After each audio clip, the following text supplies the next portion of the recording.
Part 2 chronicles the quest for speed, from the first monoplane that flew away with a record to the superjet 3 times faster than sound. I'm a commander of a Soviet fighter squadron. Also in Part 2, those fearless top guns prowling in their deadly fighters are the excess baggage in an age of computers. Once we got the X-1 above the speed of sound, then, hey, this opens up the whole universe for us. This is the story of the aircraft we build to take us higher, the speeds we chase after to get us there, and our love of the adventure it creates. Flying encompasses science, beauty, adventure, and freedom. Witness it all only on TNT, when Robert Vaughn hosts Part 2 of the 4-part saga, Reaching for the Skies. Next on TNT.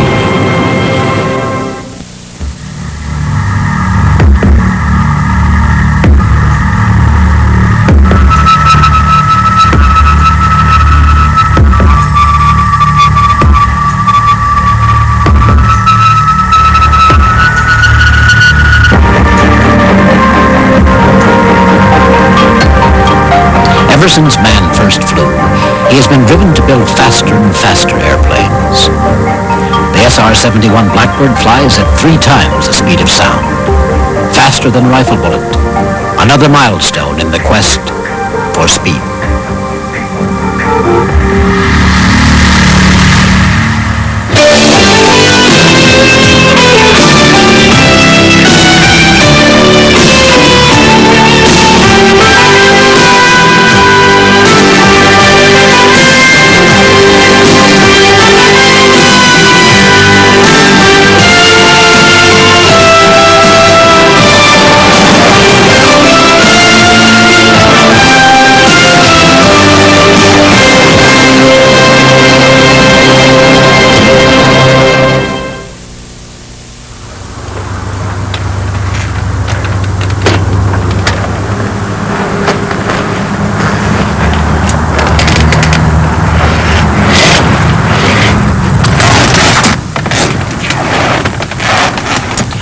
Speed has always held a fascination for man. The desire to beat the latest record has led to all kinds of technical progress, especially in aviation. Contact. Contact. Contact.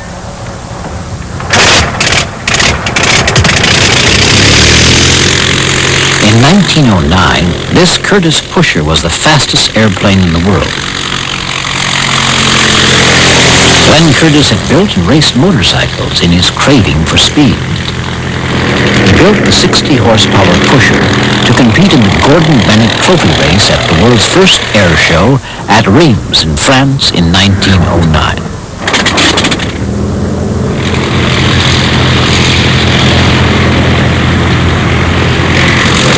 Curtiss was the only American there, and he started as the underdog, arriving just in time to take part. The Gordon Bennett Trophy was by far the most coveted prize of the meet. France's Louis Blériot was the favorite in his monoplane, fresh from his triumphant crossing of the English Channel. The spectators were treated to a thrilling race. The result was in the balance right up to the closing stages. Curtiss beat Blériot by 6 seconds, setting the first speed record for airplanes at 46.5 miles an hour. Dale Kreitz was 4 at the time, and at 83 still flies his Curtiss Pusher in the skies over Wisconsin. You had all the apprehensions of what can happen, of course, when you're up there, whether this engine will keep on going. It could stop firing anytime, and then you are looking for a place to land.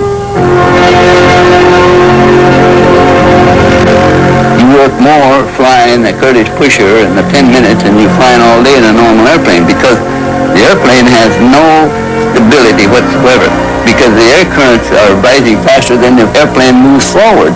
They always said they flew the darn things when the dew was on the grass in the morning and the mosquitoes were out at night. So that eliminated these thermals that give you a bump. All of a sudden you feel like you're in an elevator.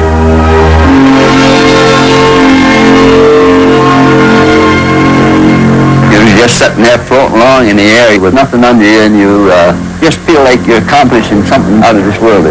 What Curtiss said at one time, I'd fly for the mere sport of it if I wasn't in the business, because there's a fascination about flying It's difficult to explain and hard to resist. And that's just about what flying is.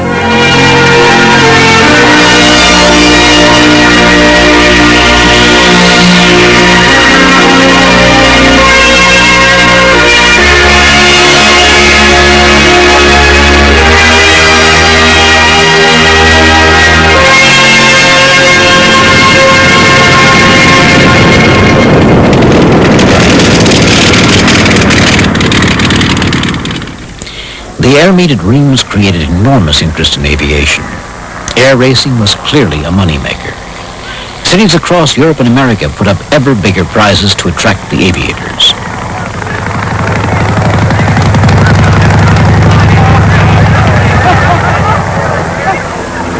The top competitive pilots, like Louis Poulin and Jean Canot of France and Claude Graham-White from England, became stars and earned fortunes. Admirers turned up at races to catch a glimpse of them.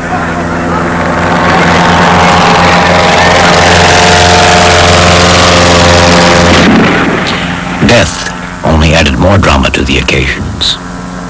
On the first Circuit of Europe race, 3 pilots died in one day. A French cabinet minister was accidentally killed when the crowd pushed him in front of a propeller.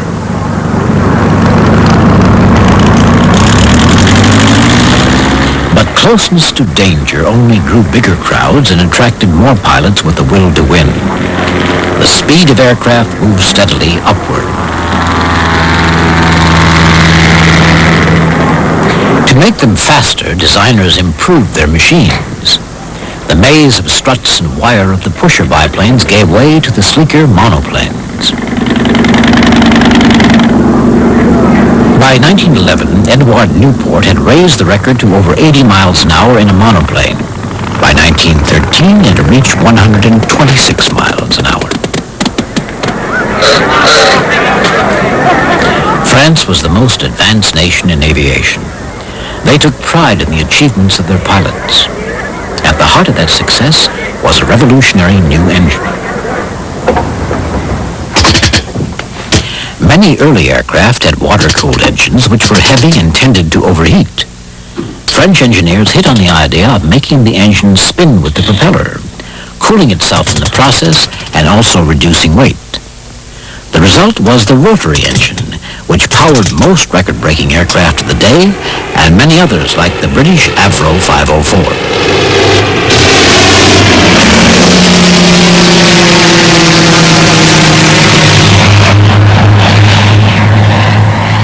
Air racing had shown its value as a proving ground, and when Europe turned to war in 1914, rotary engines based on the French design powered a generation of fighters like the Sopwith Pup.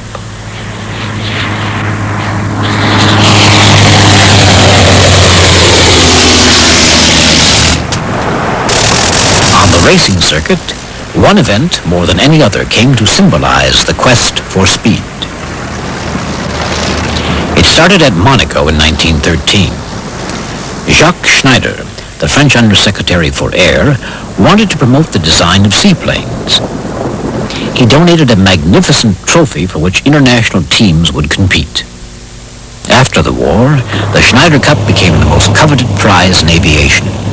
Italy won it in 1920 and 21, and Britain in 1922. Then the Americans sent a team of Navy pilots who swept the board, the winner reaching 181 miles an hour. The secret lay in their new Curtiss D-12 engines, which could be cooled by water even at very high power.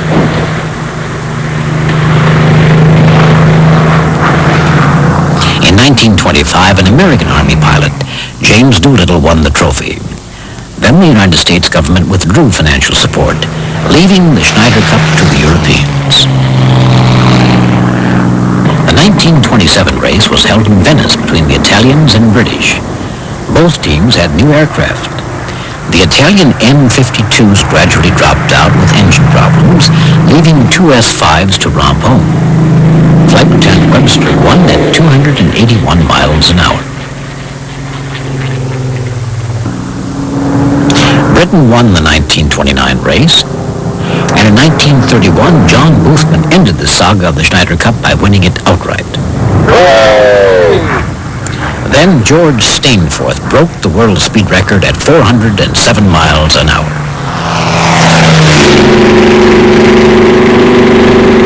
With the end of the Schneider Cup, much of the competitiveness went out of air racing in Europe. But in America, the combination of high speeds and low flying was turned into a spectator sport, the National Air Races.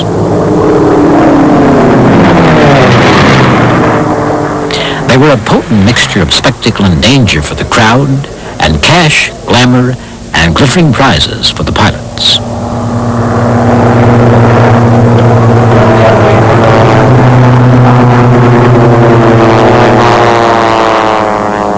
Today, the races are held at Reno, Nevada. Many of the aircraft are fighters dating from the Second World War, and racing them is expensive and a labor of love for the pilots.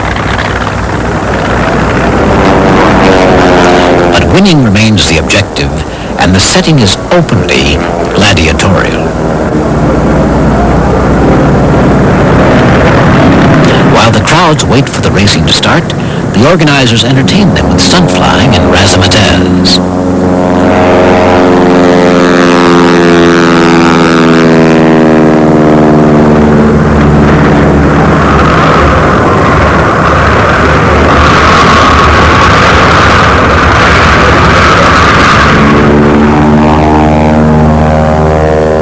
The scene has barely changed in half a century.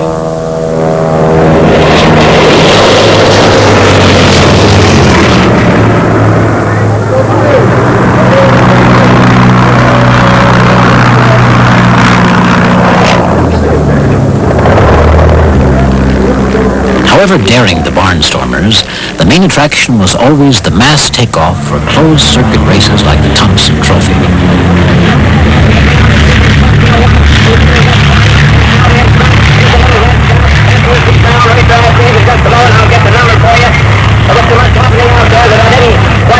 The pilots were dedicated to the quest for speed, but they were a different breed from the military men of the Schneider Cup.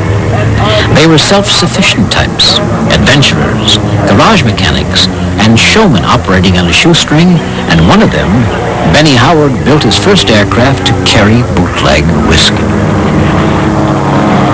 And racing was not confined to men. Congratulations, sweetheart. You set a new world record. Well, thank you. It seems good to be down on the ground again. Well, how'd it go anyway? Mary Hazlett was one of the top racing pilots of her day. Airplane, and I'm very glad to have been able to increase the women's speed record in my Riddell Williams racer from 210 miles an hour to a little over 255. I hope that I'll live a long time to go farther and faster. For women, there were the powder puff races. I think the powder puff derby was a misnomer. There was certainly nothing powder puff about it. As a matter of fact, a girl was killed in the first one. We were a different breed. I won't say we were a better breed, but we were different. I suppose it required a certain amount of perhaps foolhardiness, disregard of one's own skin. I wouldn't call it courage. This was just something that I always wanted to do. I loved it, and I suppose I would be flying now, except there are very little demands for the services of an elderly lady test pilot.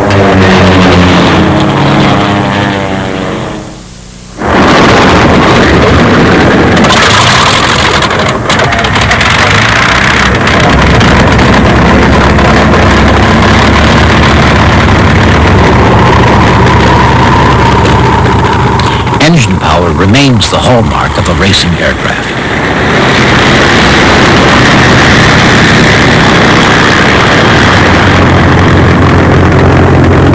This is like the world's greatest flying museum. You go to a wonderful museum and it's like having stuffed dogs. I mean, they don't bark, they don't eat. But when you come out here, these Hummers work. And they're going to work like you'll never see them work anywhere else.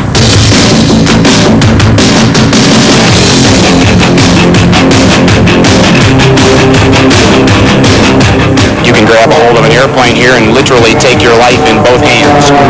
One for the throttle and one for the stick, and you can control your own destiny free of most rules and regulations. Well, it may not be better than your wedding night, but it's probably better than the second one.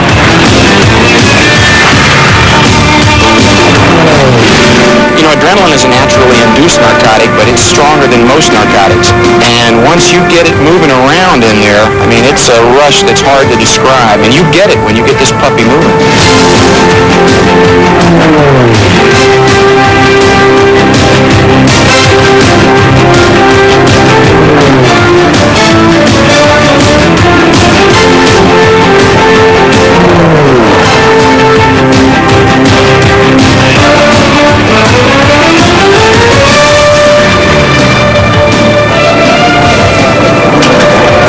Grandstands used to be packed. It was standing room only.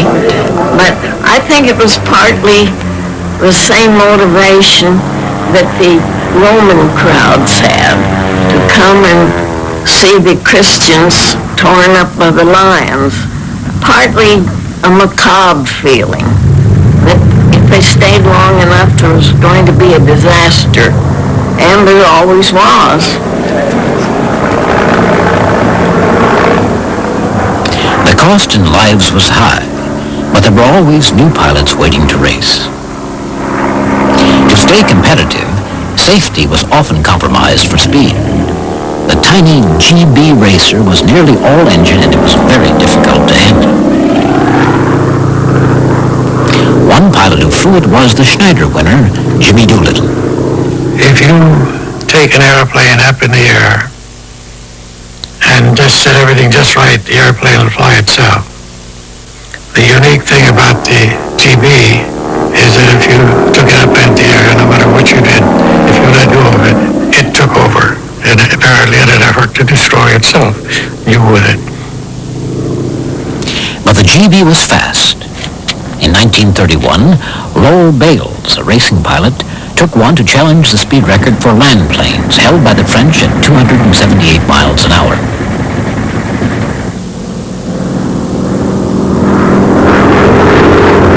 On his first attempt, he reached 281 miles an hour, but was denied the official record because the margin was not large enough. So he went out again. This time he reached 300 miles an hour.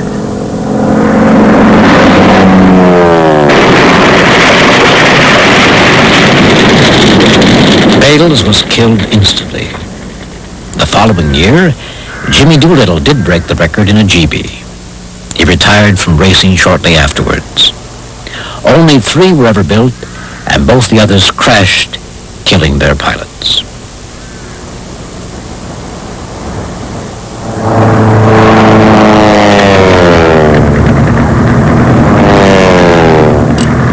Aviation wouldn't be where it is today if it hadn't been for the early flying.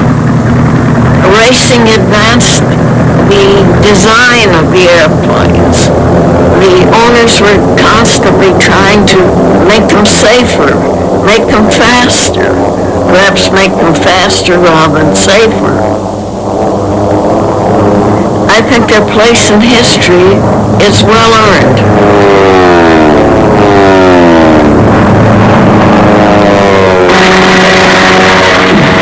In the Battle of Britain in 1940, Hitler received his first real setback at the hands of the Royal Air Force.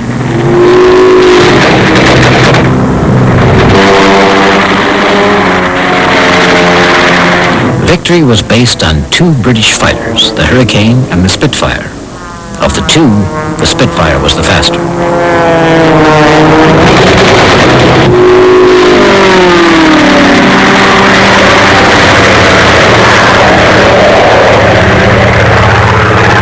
The Spitfire was the direct descendant of the last Schneider Cup winners. Designed by the same man, R.J. Mitchell, its Merlin engine was derived from the racing engines built by Rolls-Royce over a decade earlier. Flying the Spitfire was a joy for its test pilots. I would describe the Spitfire exactly as what might call a sports aeroplane. It was tremendously exciting. I mean, I was only 24 at the time, and so I thought, well, That's exactly the sort of airplane everybody wanted to buy. And it was a pilot's airplane. I mean, all subsequent pilots were afraid, they all loved it. The prototype Spitfire had a fixed pitch, twin-bladed propeller, a very coarse pitch. So takeoff was very sluggish. So it wasn't anything like the sort of brisk takeoff that we had eventually when we had constant speed propellers.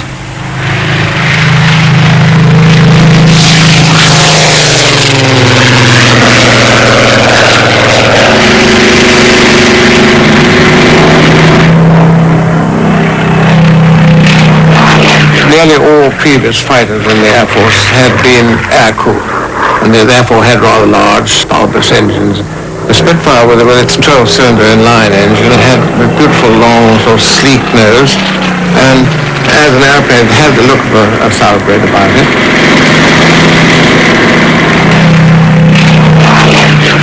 Germany had comparable piston engine fighters, but the Luftwaffe was experimenting with new forms of propulsion. The Messerschmitt 163 had revolutionary features: rocket power, swept-back wings, and no tail. A new shape designed purely for speed.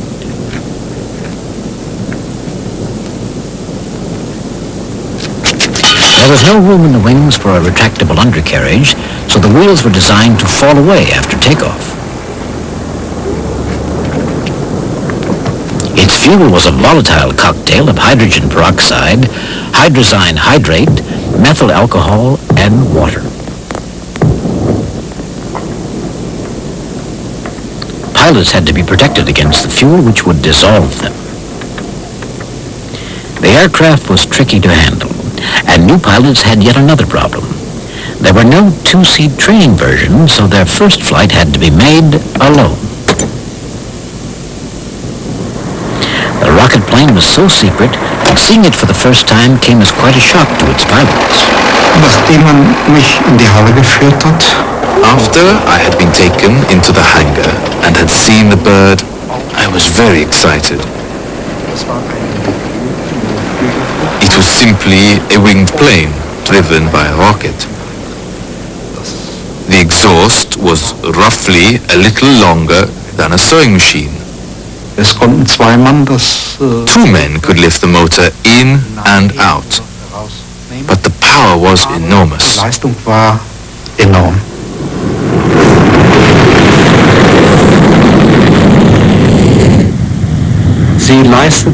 The thrust of the rocket motor was approximately 1,700 kilos. That was around 6,000 horsepower, a power not available to fighter aircraft up until that time. Test pilots like Hannah Reich learned to love the plane.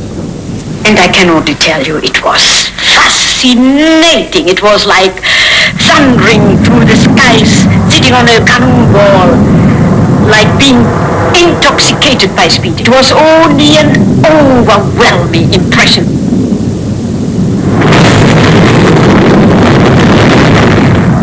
At the end of the boundary, you already reached about 500 miles per hour, and with constant speed, you were climbing up in 1.5 to 2 minutes into a height of 30,000 feet.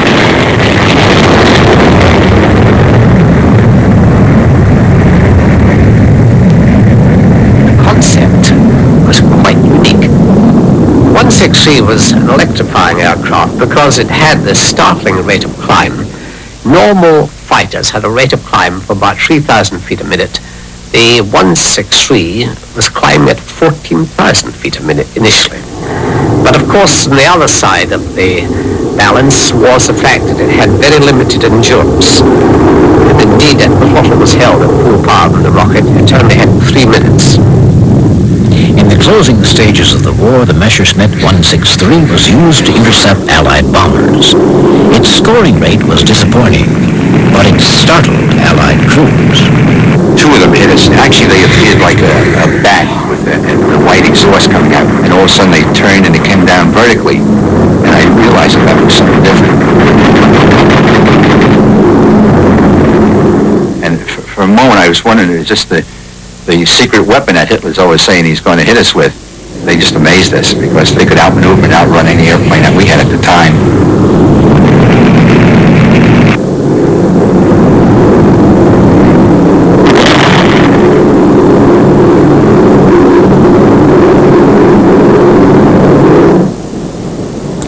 Pilots had to make their final approach without engine power. Their landing was done on a skid. It was dangerous to land very fuel aboard, and they had a lot of accidents. In fact, 80% of their losses were on takeoff or landing.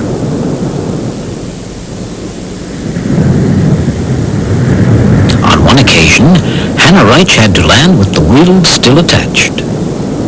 I had to come to approach the airfield in a greater height as normally, but this destroyed the whole airflow because it was only wing without tail plane. It came out of control and crashed in the field. It was completely demolished, and my head came to instruments, and I suffered. My nose was, I have an artificial nose, and it's quadruple of fractured head and vertebra broken and many things. So after having been 5 months hospitalized, I was well again, spurred on by the only burning wish to continue as test pilot again. Test flying was often just as hazardous with another new propulsion system, the jet engine. The jet was to open up a new era in the quest for speed. TNT's exclusive premiere of Reaching for the Skies will return in a moment. Tonight at 11, TNT presents...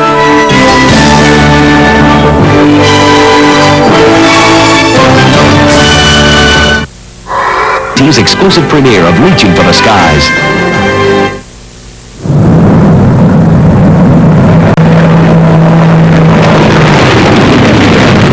Germany was the first country to have jet-powered aircraft flying.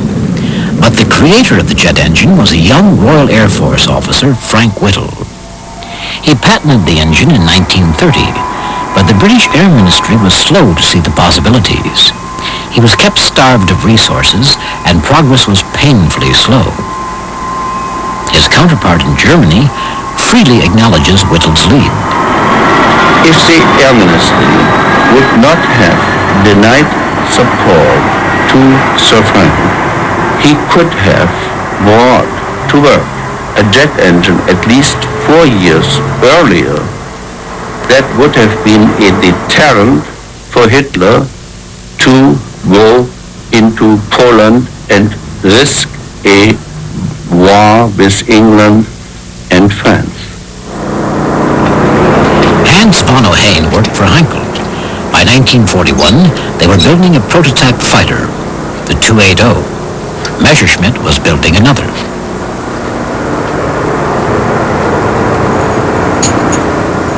The German Air Ministry was more supportive of new ideas than its British counterpart, but there was skepticism about jet propulsion in Germany too. Even the commander of the Luftwaffe, Hermann Goering, was slow to appreciate its value.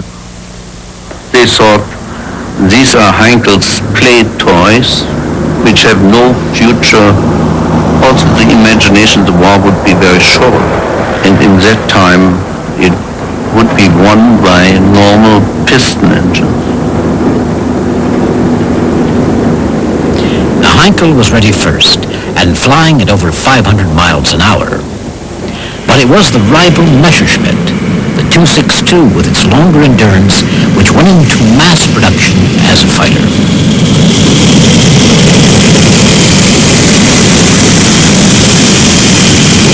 Pilots finally got their hands on it in late 1944.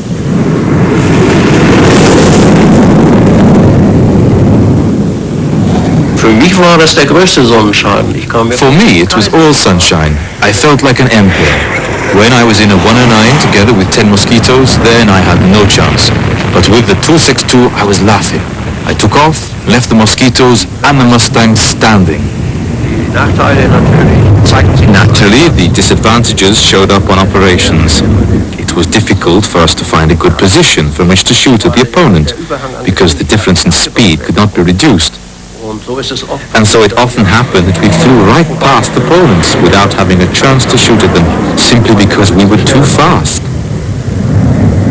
Without any question, the Me-262 was the most formidable aircraft of World War II. Really, it looked rather like a shark. It looked ferocious and yet exciting. Once it was airborne, it was a class of its own.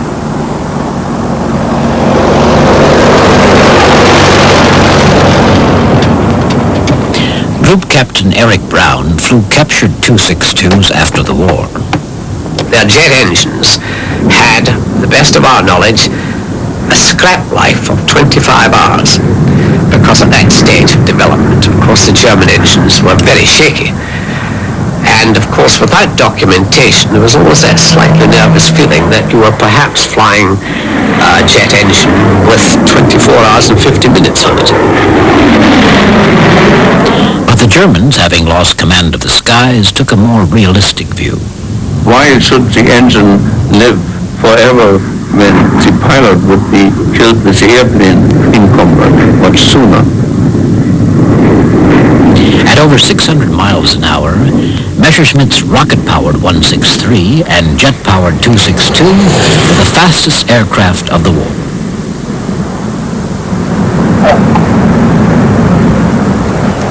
In Britain, war had jolted the Air Ministry into action. The first flight of a British jet came in 1941, the experimental E-28-39. By the summer of 1944, the first Gloster Meteor jet fighters were in squadron service.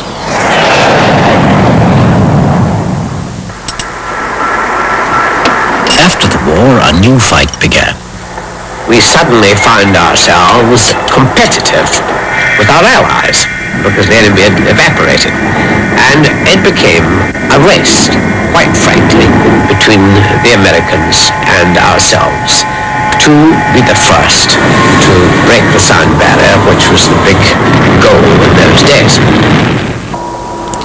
The British government now put its faith in a new high-speed research aircraft from the de Havilland Company, the DH-108, the Swallow. Its tailless, swept-wing design owed a lot to captured German aircraft. Its purpose was to explore flying at close to the speed of sound, where pilots fought for control against buffeting and turbulence. On a test flight over the Thames estuary, the DH-108 broke up in midair, killing Geoffrey de Havilland's eldest son. Meanwhile, America was ready with a radically new research aircraft. The Bell X-1 was rocket-powered, and its design was based on the shape of a heavy-caliber bullet.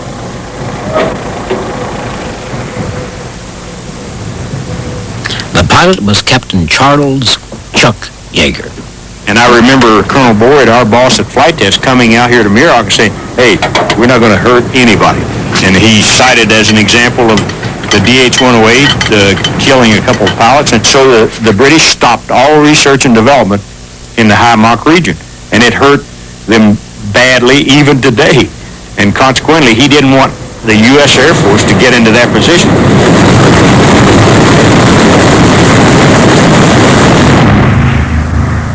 The rocket fuel only lasted a short time, so the X-1 was carried aloft in the bomb bay of a B-29. No airplane had ever flown much above 90% of the speed of sound until we got the X-1 up there. And consequently, every flight that we made, we were in a region where no one had ever had an airplane before.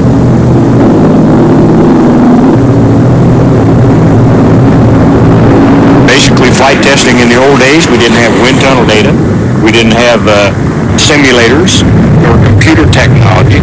Today, you have all three, so consequently, you can let the test pilot fly the simulator, so when he flies a new airplane, he's an old hand in the airplane. In the old days, it was trial and error.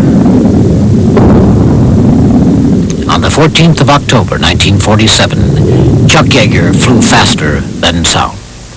We realized, even when we started with the X-1, that the so-called sound barrier really restricted us from going any faster.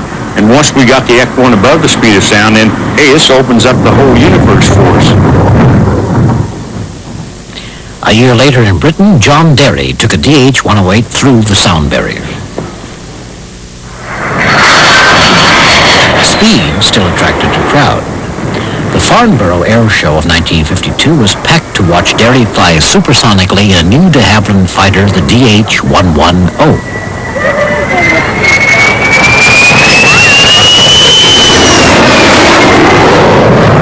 He took off, and we knew he was going to break the sound barrier. And he went up into the sky very high. It disappeared, and then it came back as a very, very small dot, which got larger, and then suddenly there were three. And this part of the engine, I believe it was, suddenly veered to its right and went into the hillside where we had been standing.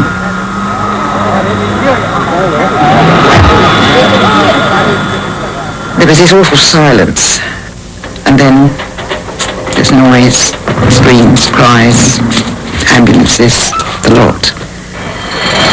Almost immediately afterwards, Neville Duke went up in a plane and broke the sound barrier. That, to me, was a very, very brave thing to do. An amazing man, a unique man, but then they all are. The Farnborough tragedy forced Britain to take stock of its high-speed research program. TNT's exclusive premiere of Reaching for the Skies.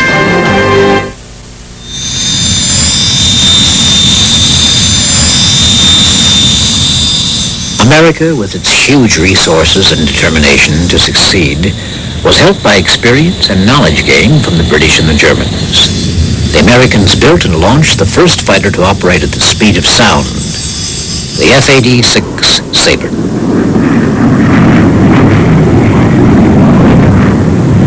The Sabre had a movable tailplane, a feature which came directly from the X-1 research program. The flying tail, as it was known, was a closely guarded secret which put America well ahead of its rivals. It was amusing to me, it took the British and the French and the Soviet Union almost 5 years to find that little trick out with the flying tail. But we put it on the F-86. And that was a big thing that came out of it. In the Korean War, that extra control at very high speeds gave American fighter pilots an added advantage over their opponents in Russian-built MiG-15s.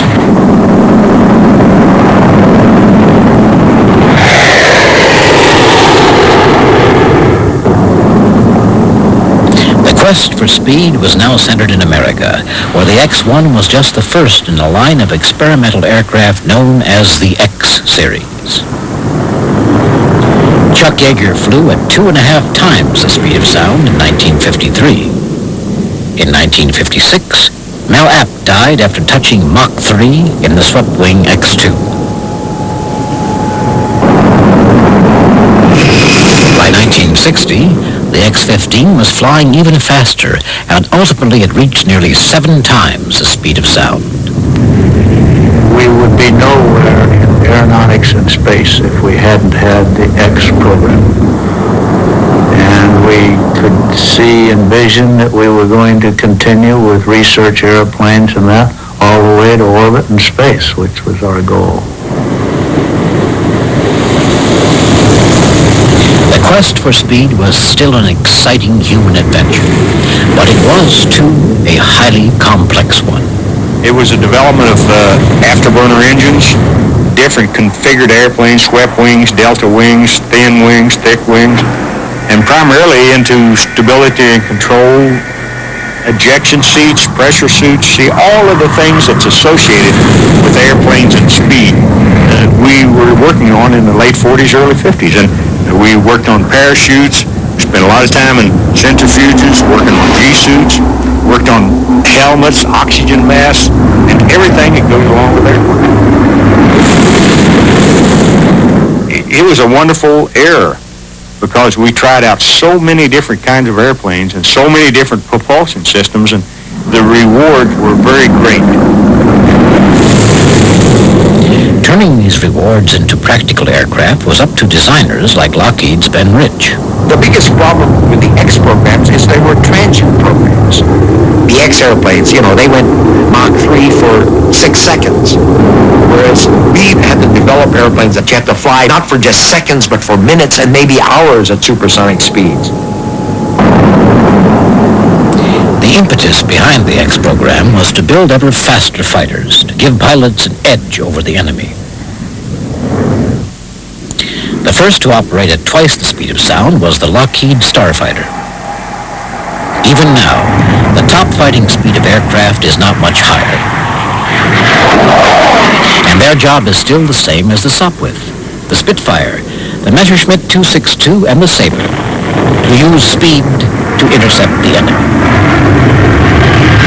There is only one operational aircraft which can sustain speeds of over 3 times the speed of sound. The United States Strategic Reconnaissance Aircraft, the SR-71, the Blackbird.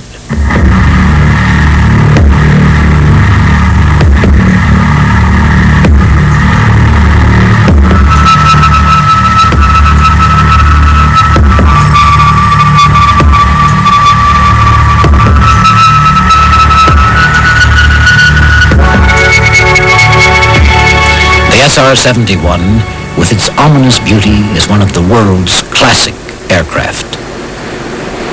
Packed with sophisticated surveillance equipment, the power of its 2 engines is more than that of a great ocean liner. The airplane is basically 90% titanium inside now. They found out early on if you use cadmium and scratch it or strike it against titanium, over a long period of time, the airplane will eventually corrode and get stress fractures right where that scratch was. So every tool that the man uses out here on this airplane is cadmium free because of that. Very unique airplane.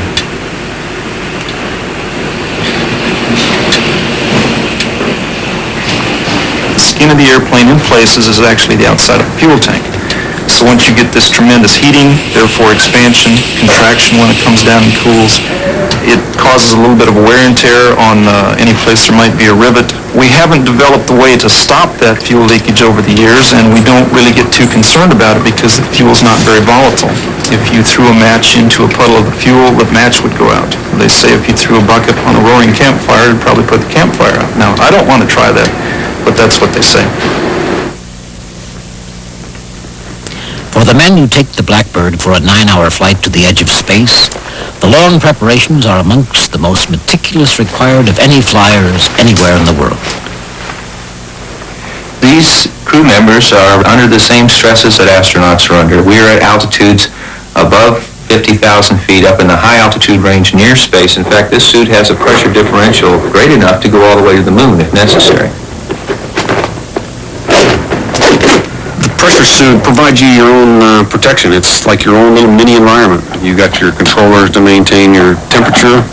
If you're on a long mission and the helmet is extremely heavy right on your shoulders at the base of your neck, if that becomes too heavy, you can actually increase the pressure of your suit, and the suit will inflate and take all the weight off your shoulders or wherever. Pressurized leak test. Take a breath and hold, please. Good. Ready? Going up.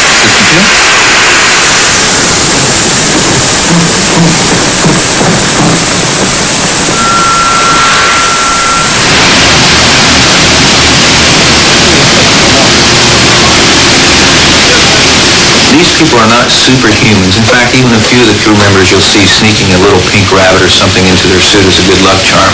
They're still human. They just do a job and they do it well, and they're very professional at it. In the cockpit, we take aboard tube food. It comes in a giant-sized toothpaste tube, and then you can get everything from butterscotch pudding to beef and gravy to you name it. There's about a selection of 10, 15 items. The food basically tastes like baby food, except for the puddings taste like puddings, but when you get into the beef and gravies, it's just a bunch of mush, but very tasty, actually.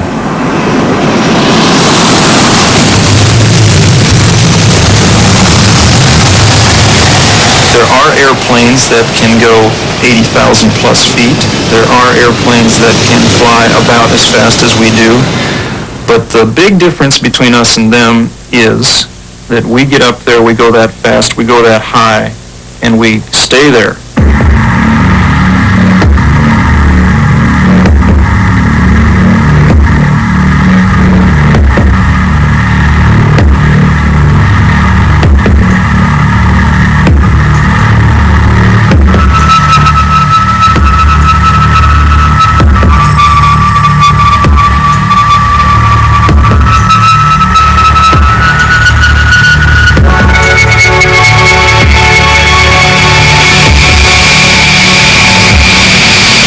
There are those days when you get up, birds are singing, the sun is shining, your breakfast was cooked just the way you like it, everything's on time, and then, after all our pre-flight ground checks, after that 3 hours, we're finally ready to push the power up and break ground.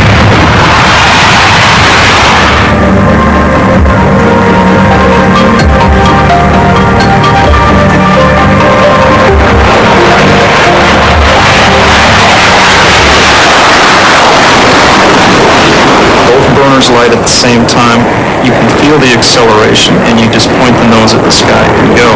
There's nothing in the world compared to that feeling. Physically, you can't really tell how fast you're going. You don't have anything to compare it to. There aren't any clouds whizzing by, or you don't see the road going by you that close. It's mind-boggling, actually. You're traveling through the air, literally, faster than a speeding bullet. You're covering a mile every 2 seconds.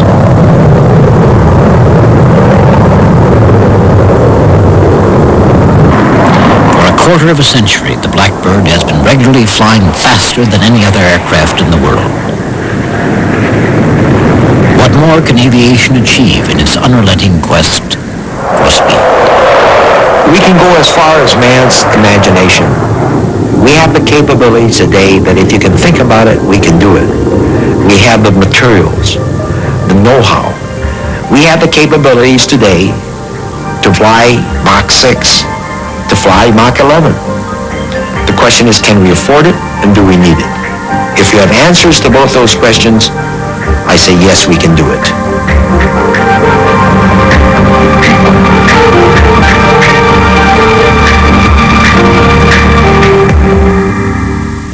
TNT's exclusive premiere of Reaching for the Skies will return in a moment. Exclusive premiere of Reaching for the Skies. Reaching for the Skies continues with the machine that changed war forever, fighters.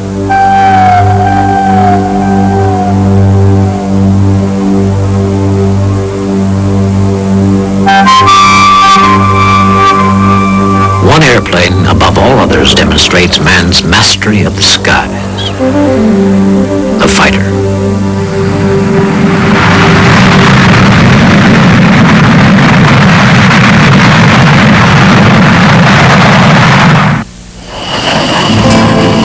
Fighters are the thoroughbreds of the airplane world.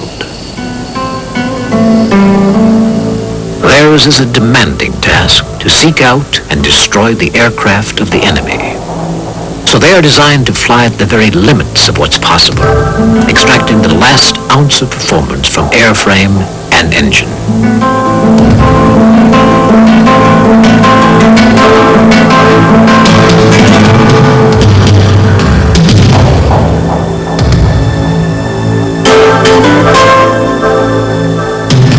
The same demands are made of the men who fly them. That's why fighter pilots are an elite among aviators. Fighter pilot is an attitude. It is cockiness. It is aggressiveness. It is self-confidence. It is a streak of rebelliousness. And it is competitiveness. There's something else. There's a spark. There's a desire to be good, to do well in the eyes of your peers and in your own eyes.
understand it if you're flying from A to B in straight and level. You're merely climb and descend. You're moving through the basement of that vault of blue. A fighter pilot is a man in love with flying. A fighter pilot sees not a cloud, but beauty. Not the ground, but something remote from him. Something that he doesn't belong to as long as he's airborne. He's a man who wants to be second best to no one. Many regard the United States F-16 as the best fighter in the world today. It's fast, highly maneuverable, and deadly. The essential qualities of every successful fighter plane.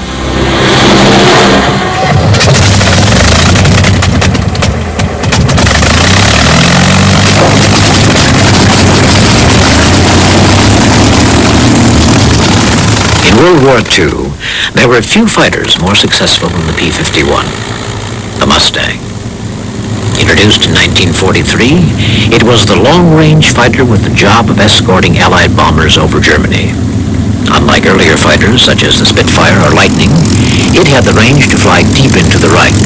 Once there, it had the performance to beat or match every German aircraft sent up against it. More than any other fighter, the Mustang destroyed the Luftwaffe. All of a sudden, this new airplane appeared on the scene, the P-51. We knew nothing of maneuverability, how far it would go. We discovered it was quite a remarkable machine. It was the same engine as the Spitfire. You knew you had more power than you'd ever had before. You could feel the acceleration on takeoff. Of course, you were kind of pushing back in your seats like when you take off in a jet. This is an exhilarating feeling. You feel like that now you've got something you can do great things with.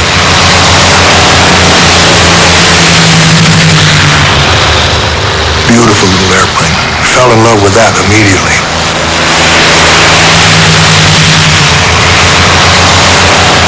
Its ability is legend. Its range, adequate firepower, comfort, durability, reliability, everything about it was something that a fighter pilot dreamed of, and there it was. So to this day, my heart really is in that P-51 cockpit. We felt more secure in the Mustang than any other airplane. We felt we really had something that we could fight the German on an equal basis. This is very important, to have the confidence. Bomber boys used to brag about, oh, we can go in by ourselves. They were bomber boys. They wanted to prove that they could do it. Well, of course, they couldn't. They took terrible losses. It was a raid to Berlin. Beautiful, beautiful day. The B-17 box that we were escorting was at 32,000 feet. How those men stood at those open windows, I'll never know, but there they were. Suddenly, that box of bombers was hit by waves of Focke-Wulf 190. It was carnage. They knocked down 52 of them in about 3 minutes. And we were sandwiched, 1 to 2 of us, in between these attacking waves. And of course, we didn't stop them. You can't stop a determined attack, well planned and executed. The best way to defend the bombers is to catch the enemy before he's in position to attack. Catch them when they're taking off, or when they're climbing, or when they're forming up. Don't think you can defend the bomber by circling around it. It's good for the bomber's morale and bad for tactics.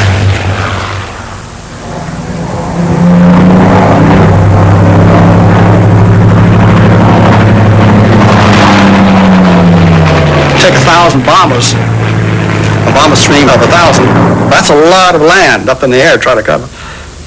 And they're going to get in there some way or another and got a few of those. So we couldn't cover them all the time, but we did a pretty good job. Without the Mustang, it would have been pretty bad.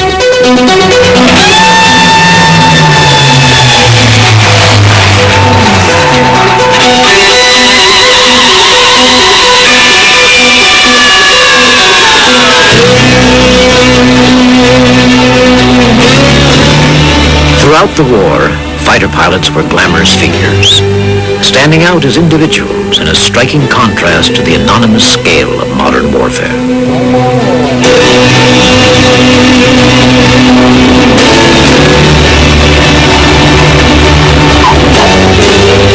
They captured the public imagination. They seemed like knights of old, jousting in the sky. Most nations have their aces, pilots with a special flair for shooting down the enemy. I got a Messerschmitt 109 in the door. How to get out, sir? Scores of German aces had over 100 victories to their credit.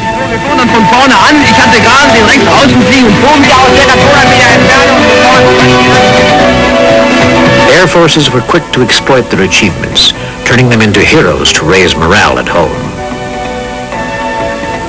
There's one ingredient that I think you can always spot in an ace. He's usually a very light-hearted type of fellow. He likes a lot of fun. Good drinker. Chaser. He takes things very lightly, but there's something else that you don't see. And his dedication.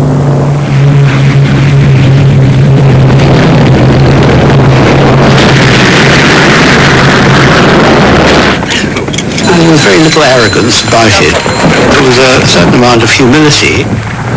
Blue section out there. We were all extremely proud to be in the position we were. There was the odd individual who had so little between the ears that he thought that nothing on earth could ever defeat him, and they didn't normally last.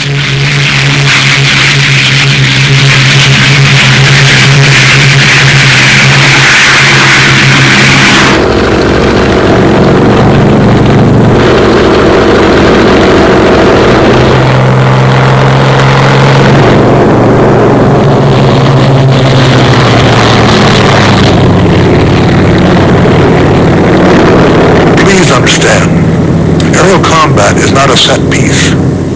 Two men pitting themselves, one against the other, and the best man wins. Aerial combat is often surprise, hit, flash, run.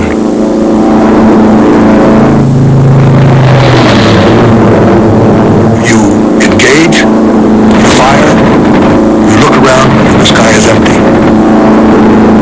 It's that fast. Where did everyone go? 1 minute, a crazy business with lots of aircraft in the sky. A few seconds later, you couldn't see an aircraft anywhere. This is the most eerie thing about dogfighting. All the plans that had been laid were destroyed. Everyone was down here or over here or going back. It was chaos, of course, but orderly chaos.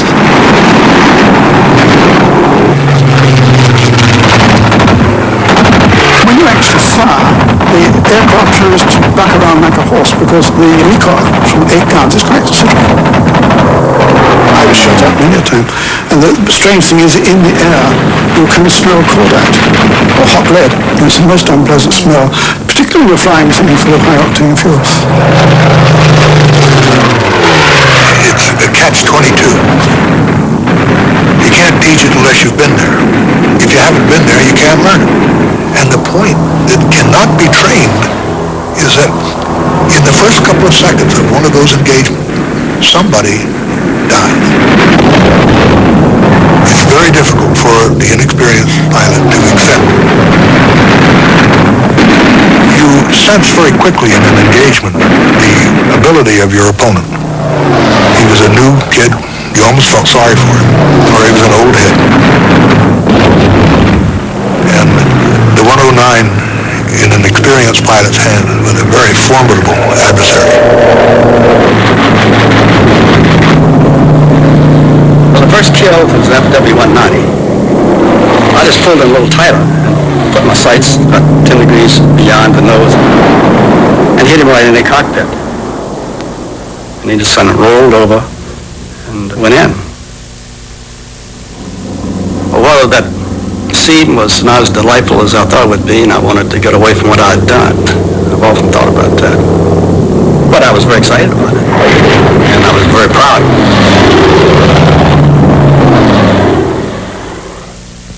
TNT's exclusive premiere of Reaching for the Skies will return in a moment. His exclusive premiere of Reaching for the Skies. Flying ground attack fighters is less glamorous than air combat, but more dangerous. It was personal.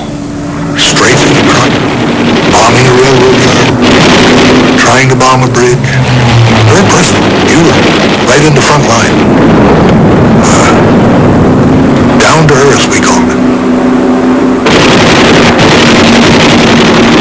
Tremendous satisfaction blowing up the goods wagon, sinking a barge full of petrol, strafing an airfield. All highly dangerous, but there's a certain satisfaction in destroying something. War is not supposed to be fun, but if you can imagine seeing a railroad train going down the track and there's a steam engine out in front just dying to be shot, and when you shoot it, a great cloud of steam comes out the sides and up through the smokestack. The train shudders to a halt. Oh, you're filled with joy. Fighter bombers like the Typhoon and Thunderbolt added a fresh horror to war's grim catalog, destroying the enemy whenever he tried to move in daylight. By 1944, the German armies were in retreat. Their airfields lost in the Allied advances or destroyed by the onslaught from the air, the Luftwaffe operated from forest clearings or highways. The losses were colossal. Over 500 aircraft a week. Starved of fuel, short of trained pilots, they flung everything they had into the air to check the Allied offensive. New aircraft were developed in the search for a wonder weapon that could turn the tide. Most formidable of all these pioneering achievements was the Messerschmitt 262. It was the world's first jet fighter to see action, but came too late to save the Luftwaffe. By 1944, the British had their own jet fighter, the Gloster Meteor, though it was never used against enemy aircraft. The arrival of these two jets in the European skies swept in a new era of flight. 6 years later, in the Korean War, jet fighters did clash in air combat. Many of the American pilots were veterans of World War II, well-trained and battle-hardened. Their principal weapon was the newly introduced F-86 Sabre. In it, they achieved almost undisputed dominance of the skies over Korea. By the end of the war, Sabres had claimed nearly 800 enemy aircraft destroyed, for the loss of 78 of their own.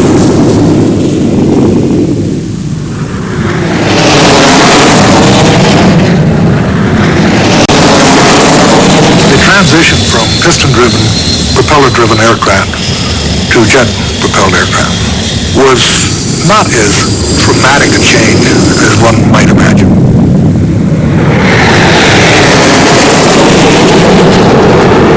Flying at altitude to conserve fuel was a change. The speeds weren't all that violent, because speed is relative. If he's going 600, you're going 600, what's the difference? Zero. I was in the first fighter group that had the first 35 production models of the F-86A-1. We wrecked over 20 of them. It wasn't all our fault. They just weren't built well. There was a new step forward. Pieces kept flying off. Engines quit. Tails would go fluttering. It was really a wild ride. It was very seldom that you took off without landing under emergency conditions. The opposition was principally the Chinese, with some Soviet volunteers. The communist pilots were no match in skill and experience for their American and Allied opponents. But their aircraft, the Soviet-built MiG-15, was a revelation. An excellent fighter powered, ironically, by an engine based on a Rolls-Royce design. It outperformed all the American fighters except the Sabre, and in some features was superior to that as well. Its appearance sent a shockwave through the West. The scene was set for history's first jet fighter combats. The 86 was a good dogfight machine. It was like a P-51, but it was much faster.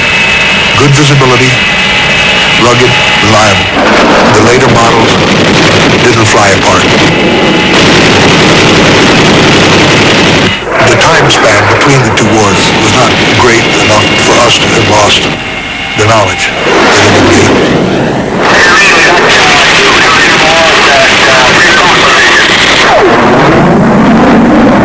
The Russians, like America and her allies, used Korea as a proving ground where their pilots could gain experience of the new shape of aerial warfare. The use of air power in Korea stimulated a highly comprehensive program of technical innovation and aircraft development between the superpowers. The MiG-15 jet fighter fathered a whole family of MiGs, one more sophisticated than the last, equal and sometimes superior to the performance of the new fighter planes of the West. Before long, the Soviet Union had one of the biggest and most up-to-date air forces in the world, and supplied a host of nations with its aircraft.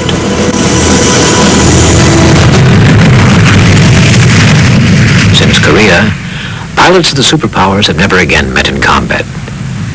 But the Cold War that followed created a different kind of confrontation between the air forces of the two opposing alliances.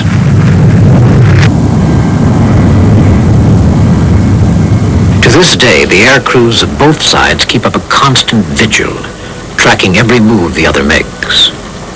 Airborne warning systems have become an essential part of the armory. Aircraft packed with electronic surveillance equipment search for signs of a surprise attack. Few skies are potentially more dangerous than the airspace over Europe, where the powers of NATO and the Warsaw Pact share a frontier. So when an unidentified airplane appears on the radar screen, fighters are sent up to investigate and intercept the intruder.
These days, tension has eased between the superpowers. So this confrontation between Soviet bomber and the RAF Tornado ends with a friendly wave. Elsewhere, fighters have had bloodier battles. June the 5th, 1967. Around 300 Israeli aircraft, mainly French-built fighter bombers, prepare to launch the most decisive airstrike in history. Their target? The air forces of Egypt, Syria, and Jordan.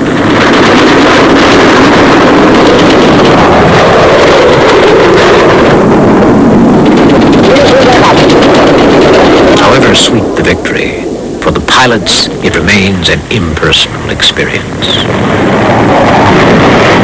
Only thing that you hear is a lot of noise that comes from your earphones, the commanding of the whole controlling net that are in the air. You don't hear the shooting. Maybe you can hear your shooting, your strafing of your cannon, but you don't hear the hits. You don't hear the shouts. You don't see the face and you don't see the blood of the enemy in front of you. In just 2 days, the air war is over. In a few devastating hours, the Israelis had disabled all but one of the Arab airfields, destroying 393 aircraft on the ground and shooting down 23.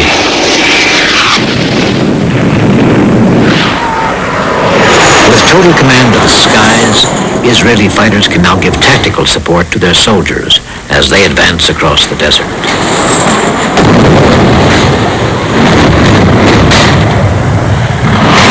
Then, in another annihilating strike, they catch the Egyptian army in the Mitla Pass and leave it in ruins. I flew over it. It was very sad.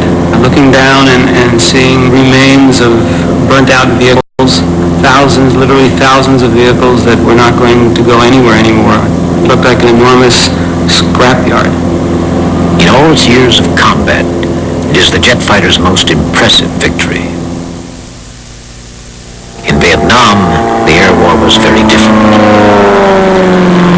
Okay, we got jet fighter. Okay, keep me inside now. Go up here and I'll mark the target when you're ready. Here the United States was up against a guerrilla army, concealed in the Vietnamese jungles, hard to find and harder to hurt. That looks pretty good. I'd like you to keep your fast as deep as possible. The main role for the fighters was ground attack, launching airstrikes against enemy positions. The American fighters were fast, electronically sophisticated, and delivered a formidable punch, but they were not designed to fight a guerrilla war. When fighters attacked targets in the north, they met North Vietnamese MiGs. You only had missiles, so you had to maneuver to get yourself into missile firing position. No snapshot. Fast, slashing, quick action, and then gone. Their pilots, damn good. Very good. They were very aggressive. They knew what they were doing. They flew with good discipline. I have great respect for them. Most versatile of the American fighters was the Phantom. It was the workhorse of Navy and Air Force, equally good at air combat or on a bombing run. Smoking Thunderhawk F4 is one of the finest airplanes in the world. You know, an airplane is like your wife. She has her good points, your bad points. You love the good ones and you learn to live with the bad ones. The F4 has got a lot of good points. And if I had my choice of flying a MiG-17, a MiG-19, or a MiG-21, I would rather fly the Phantom. She has 17,900 pounds of thrust per engine. Very reliable. It turns like a truck. She won't out-turn a MiG, but you know the good points of your weapon system, that it outperforms and outclimbs the enemy. So you go vertical. Now he can't go vertical with it. I would have to say that the missile was the most frightening aspect. Flak is flak. They had more flak than the Germans had. It was deadlier. It was radar guided. It shot down more people than the missiles did. But there's something terribly personally impersonal about being the target of an oncoming SAM missile. You know exactly how a fish feels in a barrel. That thing is coming at you. It means to kill you.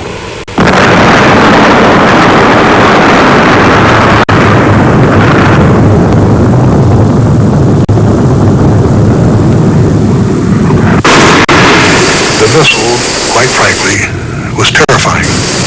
Washington gauged the success of the missile upon those fired versus those that hit us, never appreciating the percentage of those fired that missed was very high because we were desperately avoiding being killed, sometimes to the detriment of the mission accomplished. But more often, we did it with great skill and cunning and managed to complete the mission regardless. But when you've been shot at by 24 of those things in about a 3-minute period, as my flight and I were on one occasion, you find yourself right down on the deck, which is no place to be over North Vietnam, because even the school children are shooting at you. And the missiles did that. That didn't happen too often, often enough to make a Christian out of you if you're a pagan. The withering anti-aircraft fire, a deadly mixture of flak batteries and SAM missiles, made attacking North Vietnamese targets a dangerous business. By the war's end, over 1,800 American aircraft had been destroyed by enemy action, 2,000 aircrew lost, and many pilots the prisoners of an unsympathetic enemy. We knew how our people were being treated. And if you have an enemy that you can hate, it's much easier to go after him with venom in your fangs than it is for someone that you've never really had much to think about. You're just fighting because of his differences.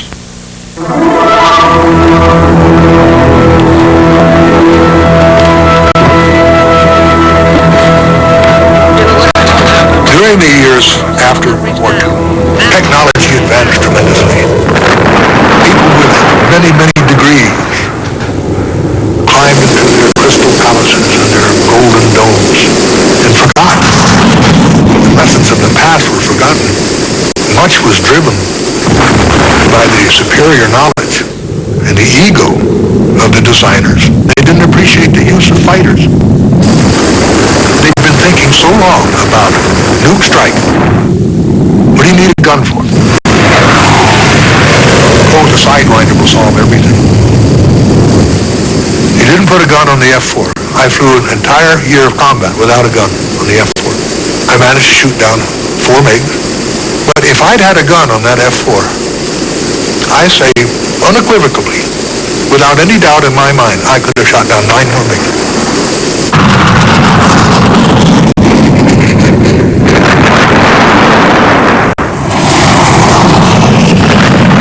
We went into Vietnam going full circle. The tactics that we used were antiquated. The weapons that we used were utilized to shoot down Russian bombers, not like turning MiG-17s, 19s, or 21s. The pilots were not trained properly. We went in with reckless abandonment and got our socks knocked off. For a power like ours to go into a country like theirs and fight against their airplanes, we did very poorly. U.S. military chiefs, responding to this and what they saw as the growing Soviet threat, set out to improve their tactics. The Navy introduced the Top Gun Weapons School, and the Air Force followed with its own answer, the Aggressor Squadron. Today will be MiG-01, flight of 4, simulating MiG-21, against Cobra-01, a flight of 2 F-15s. We'll plan on carrying 4 aphids. We will regenerate after each engagement.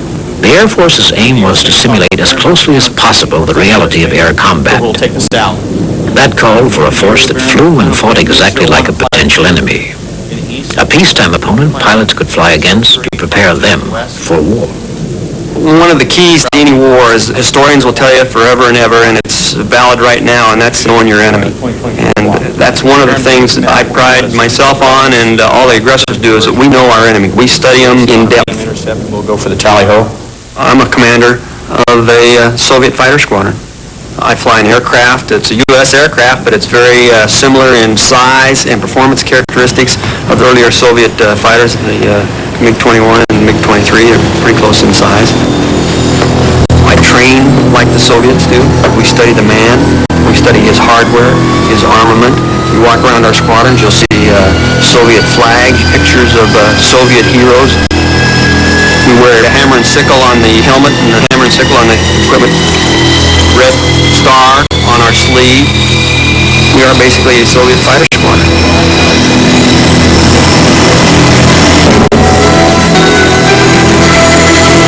In fact, I personally feel that we probably execute Soviet tactics better than the Soviets do, but that's a personal feeling.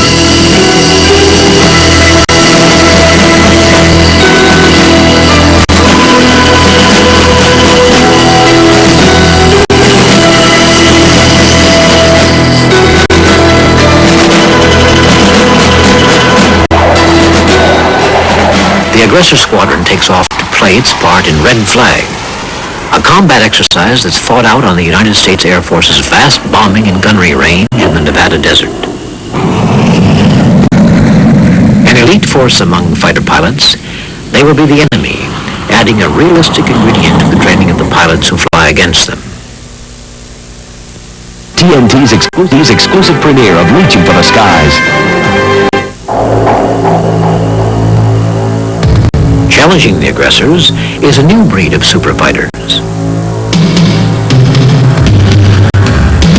They carry an awesome array of armament and fly twice the speed of sound. In Red Flag, pilots can use live weapons against unmanned targets. Aerial combat hits are scored electronically, but for the men taking part, the battlefields thrill them. Training we do at Red Flag gives me feelings that were very, very similar to what I experienced in my combat experience in Southeast Asia. That one bandit spit out northwest 3 miles. Look across the circle for the other one about a mile. Ultimate challenge of life or death struggle. The elements of that are all here at Red Flag. We will never achieve true fidelity, because we certainly won't be shooting real bullets and missiles at each other in this program. But short of that, it's the best we have. Okay, the lead just went a right-hand turn to south. Come hard left 180. Check on the nose a mile. You have the guy to the south. He's 230 for 10 coming at you. I got it. Today's air battle will probably start out at longer ranges, with missiles being employed, probably by both sides. And as those airplanes approach a common merge together, then the fight becomes more of the classic visual dogfight. You got a bogey. Take the glide forward.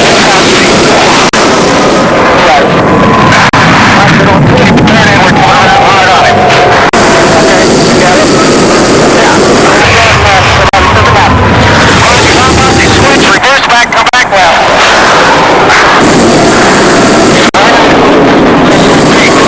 Okay, I can be on him here, all right?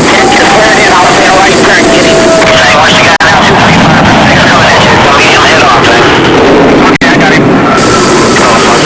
Today the dogfight is alive and well, and it is just as intense and it's just as brutal as it ever was before. The only difference is that now we have the advent of using a couple of extra weapons other than the gun.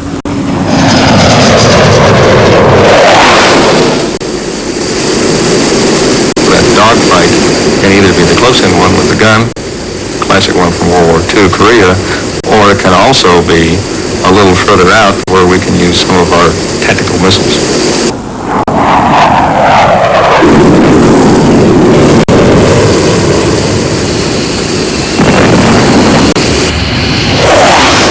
You were limited almost exclusively to the visual arena. Chuck Yeager makes no bones about the fact that he was a highly successful fighter pilot because he had better eyes than anybody else in the squadron.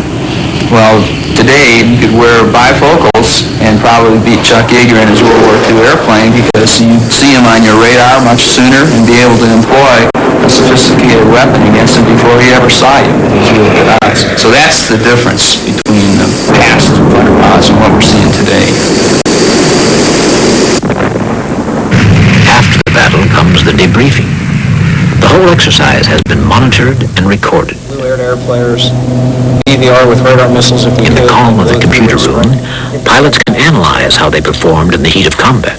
Okay, Paul, right here, we had just gotten done being engaged south of Reveille there, and we're trying to run out east and get our formation back to line abreast and just regain some SA. You can see number 6 here rolling up. I'm not picking you up visually, I'm looking back at the wingman.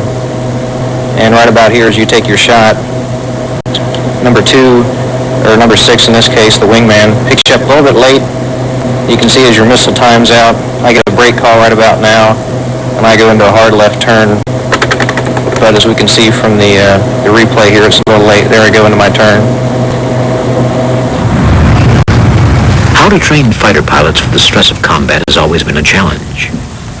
Before World War II, this was one American approach to overcoming disorientation.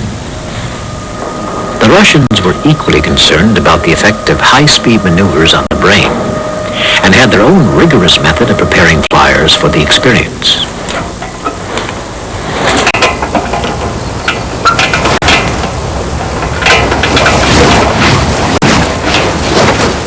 By the end of World War II, the U.S. Air Force had devised a primitive simulator which helped thousands learn to fly and beat the problem of disorientation. All right. What I'm going to do at this particular time is I'm going to give you control, and I'm also going to take away your lights. At this particular point, you are accelerating to 17 RPMs, which is 3/4 of a G. Today, a turn on the vertifuge is the way of testing a would-be fighter pilot's capacity to cope with disorientation. All right, right now you're in a roll position of 1.4. It's an important test. Even at relatively low physical stresses, a pilot can find his brain deceived and unable to give a true picture of the way the airplane is flying. It's a problem that causes the biggest dropout among flyers. I want you to look at them while this is happening. As you can see, your vision is becoming affected by spatial disorientation. And also, if you feel any rolls to the right or to the left, that's also a perceived roll. I'm getting a nose down on the left bank. Let me go through the checklist real quick. Down station. Ready. That'll go to the operator. Operator's ready. Jennifer. Checklist ready. Final ready. Final countdown. 90 to 15 seconds. 5, 4, 3, 2. Throughout the history of flight, pilots in the cockpit have had to withstand heavy pressures on their body. The power and turning ability of today's fighters can push forces 8 or 9 times heavier than gravity through the human frame. The centrifuge puts a pilot through a similar experience. Under these intense stresses, he must still be able to fly and fight. To assess his ability to do this, he has to fly a computerized course. The lights nice and bright. Release the stick, unload it, uncover it, keep straining, keep straining. Relax. Catch your breath. Okay? You got me right now. Thank you. Let's get ready.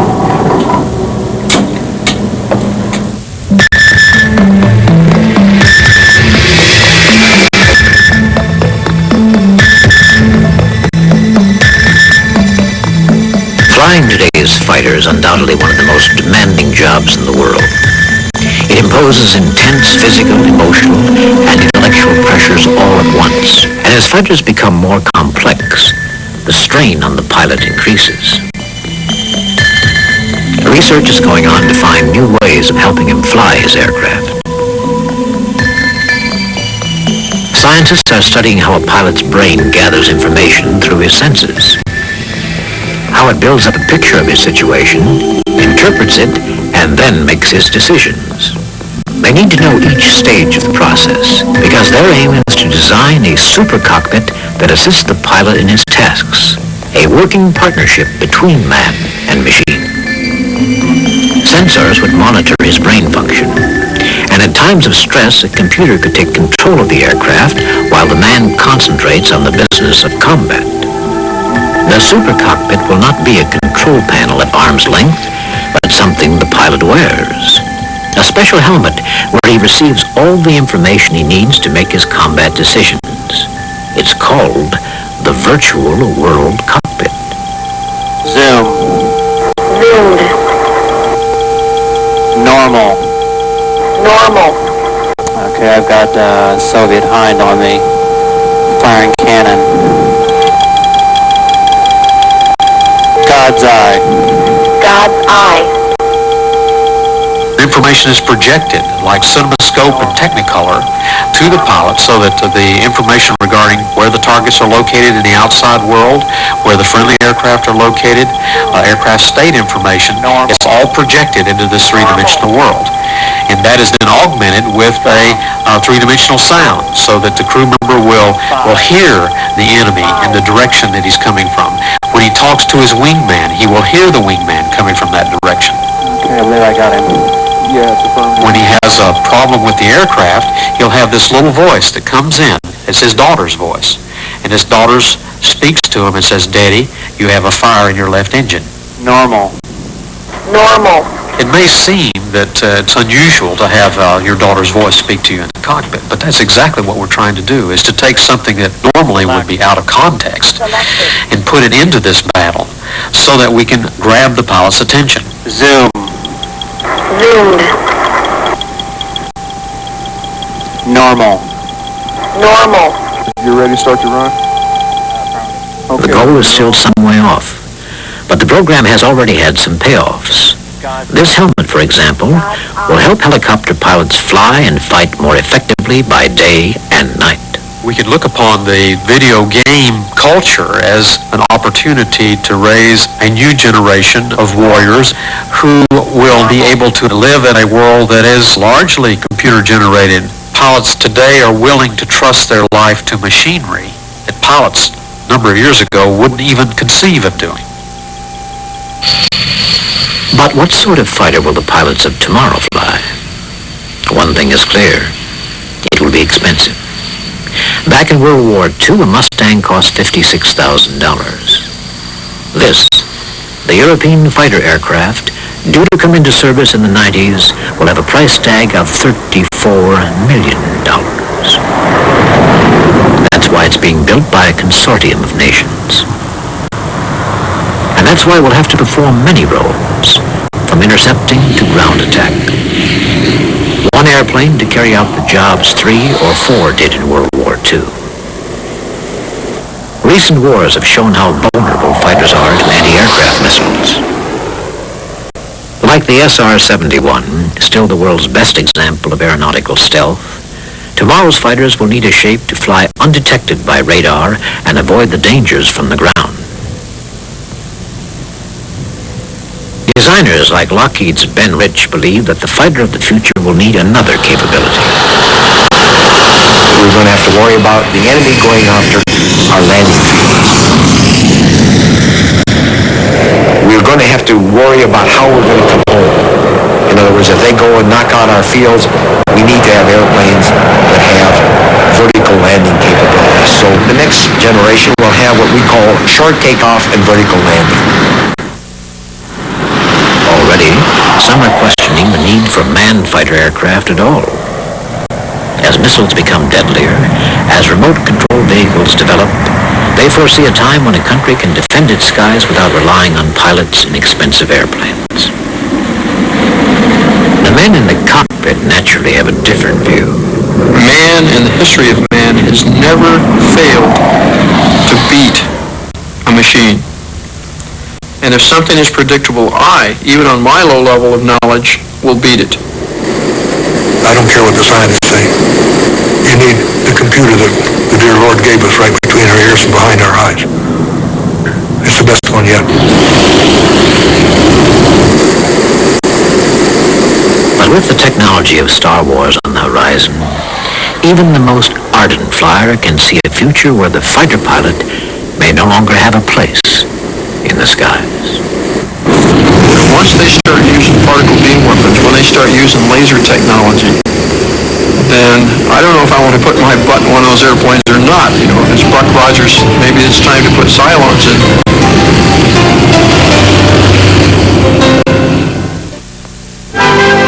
TNT's exclusive premiere of Reaching for the Skies will return in a moment. Tonight at 11, TNT presents a special encore of Reaching for the Skies.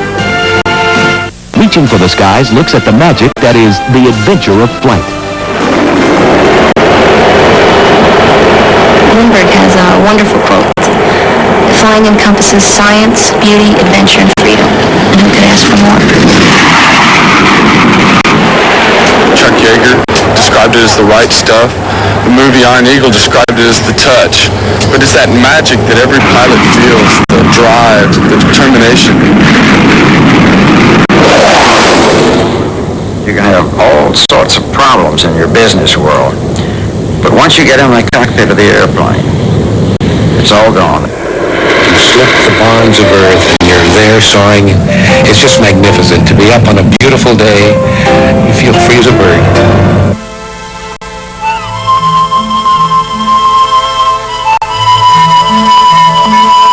Man has dreamed of flying since he first saw a bird catch the air's currents and soar.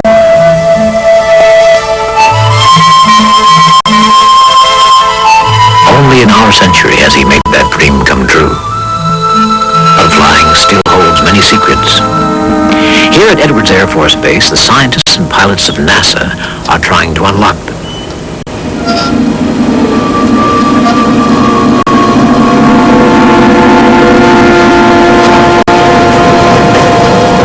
Their job is to find ways of improving aircraft. They are probing the limits of aeronautical knowledge, trying out tomorrow's technologies to solve today's mysteries. another aspect of the great adventure of flight. Randy, move the roll stick to the right decat and hold. Okay, release.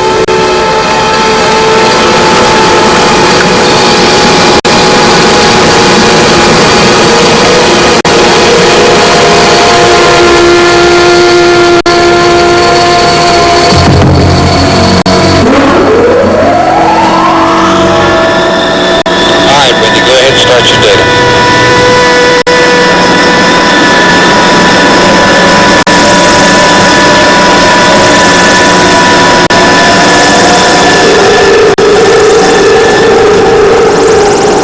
But what begins on a computer will end up being tested by people.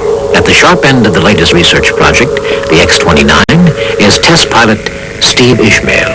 I am a member of a team that is looking at a collection of new technologies in this experimental airplane. We contribute to small pieces that extend our knowledge, certainly in the same fashion as people like Wright Brothers or anybody else that has contributed as much as that to aviation. I think the spirit of experimentation and even maybe a little adventure is still there. If there were no risks, it would probably not be worth doing. I certainly believe an airplane's capable of killing you. In that sense, I respect it.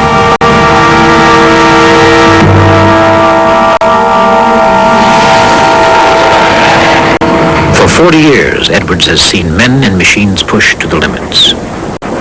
Progress demands a price, and in flying, it is often paid for with the lives of the pilots who test experimental aircraft. When I came here almost 30 years ago, test flying truly was a risky business. And I think right here at Edwards in those days, we probably had one aircraft accident a month. And now if we have one accident a year, it's been a bad year. In the olden times, test pilots didn't see any need to take care of themselves because none of us thought we were going to live to be 30. Scott Crossfield was the first test pilot of the X-15. He believed that the danger was an acceptable risk. The risk is probably the only source of progress, of getting somewhere. And certainly we recognize that here. Every man that came to this country 400 years ago took a huge risk. And look what's become of it. All of history, we have really made the gains that we've made by taking risk. In our technical history, the risk has been risk of life, risk of property, risk of resources, risk of money. The pilot who tested this experimental flying wing was Glenn Edwards. It crashed and he was killed. Edwards Air Force Base is named after him, and his street names honor other pilots who died. I can look at every street out here and tell you exactly how they got killed. 9 times out of 10, I was watching them. You become very callous. And we learned in combat that, hey, if you have no control over something, forget it. And that's the way you look at dead people. Just don't get caught, that's all. Don't get yourself in that position where you don't come home.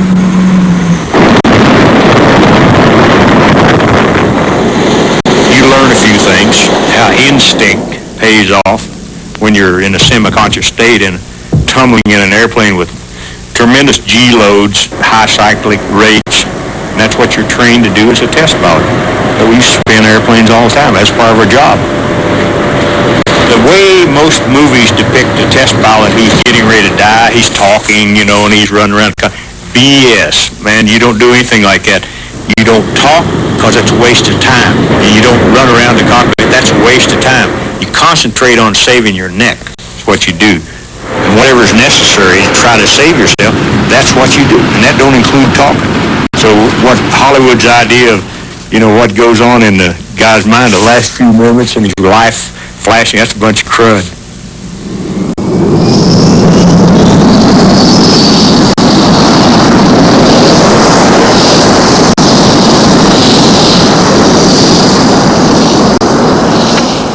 Test pilots must take risks that set them apart from other flyers. The special bond between test pilots is that you kind of have to share your experiences. If you run into something that you think may have killed you, but you got away with it, you sure want to tell the other test pilot about that experience so that he doesn't have to go through the same thing.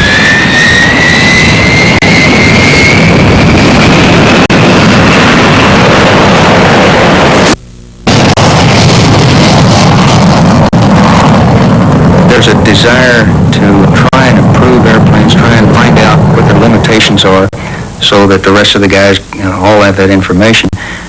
On the other hand, I think there's probably an inner desire to fly the new and the fast and exotic airplanes, and the test pilots get to do that first.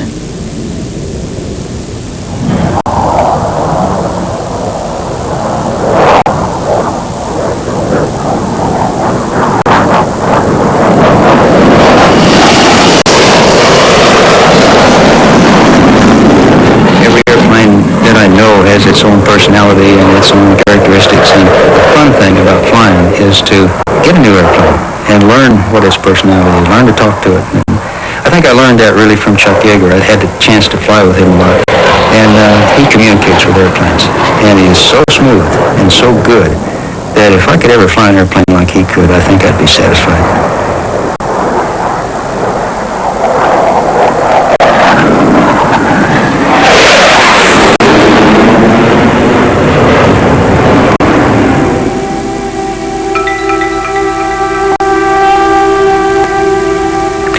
all its risks, test flying keeps a hold on the pilots who do it. For them, Edwards at dawn will always be the most romantic place in the world.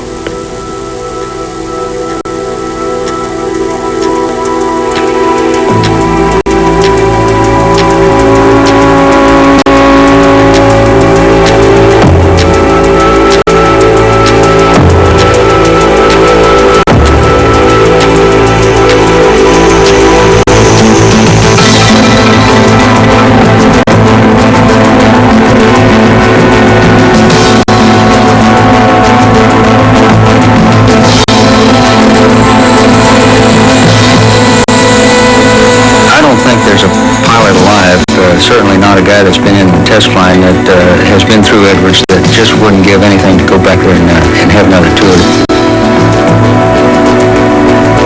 It really represents the ultimate in a flying environment. The weather is good, the dry lake beds around the area provide you all kinds of emergency landing areas.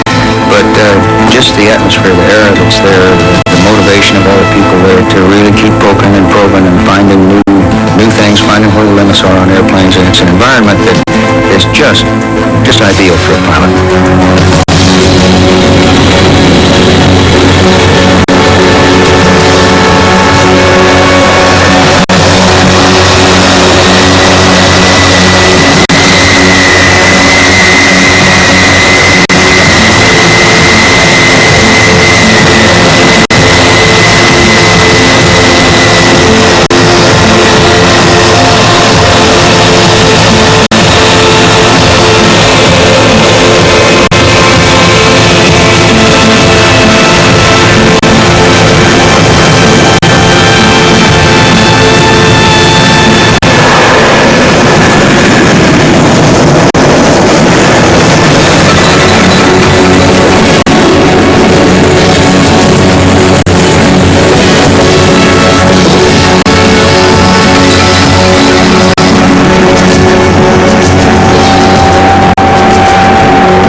TNT's exclusive premiere of Reaching for the Skies.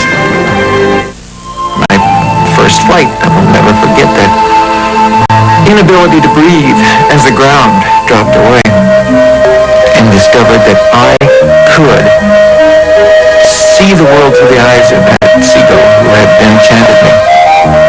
I could personally not only touch but control that gift of flight. No one has described the feeling better than former test pilot and passionate philosopher of flight, Richard Bach.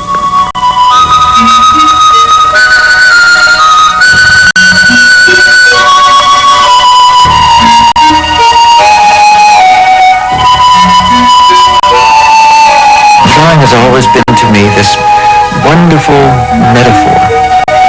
In order to fly, you have to trust what you can't see.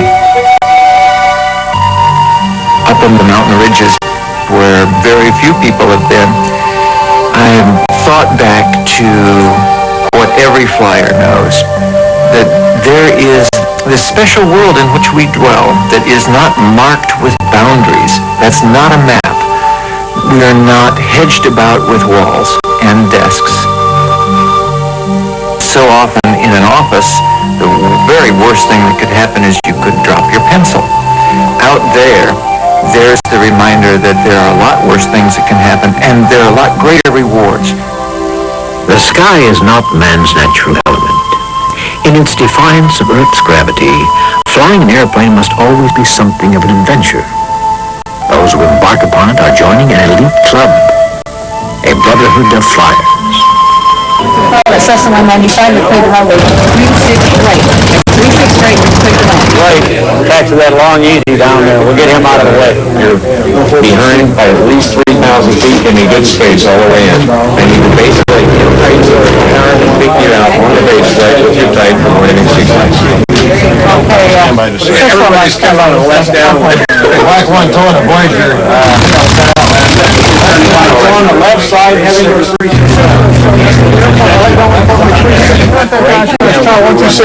please. Ground, Black 1. Starting to move with the Voyager. Block 1, okay. All aircraft off into the grass, a left turn into the grass. Oshkosh, Wisconsin, the private flyer's paradise. 15,000 aircraft fly in to take part in the greatest air show on Earth. For 1 week each year, it becomes the world's busiest airport. Nearly 1 million people come to the event, drawn by a passion for aircraft. It's celebration, supermarket, and circus all rolled into one. And the climax is flying.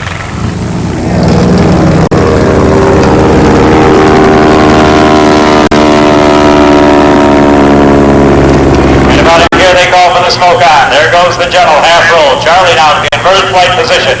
His B.F. Midrich aviator tires pointing up towards the sky.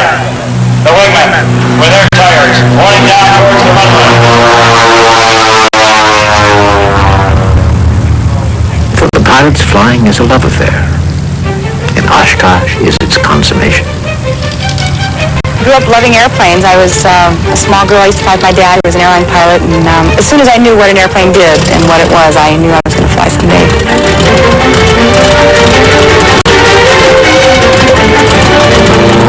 You know, it's not so much as flying in front of crowds. I love the people. There's no question about that. But when I'm up there flying, there could be 3 people out here or 30,000, but I'm not thinking about that. I'm up there trying to perfect maneuvers, and being that it's phoned to music, it's like a ballet. A lot of pilots will sit over in the tavern or something and talk about flying on the ground, and there's something about it that's so indescribable today, related to sex, if you will, that it's a joy that you can't describe. It's the freedom that you feel when you're up there. It's man and machine, or woman and machine, if you're person and machine, and you're controlling that aircraft, making it do what you want it to do, and it's just a joy. It's hard to describe.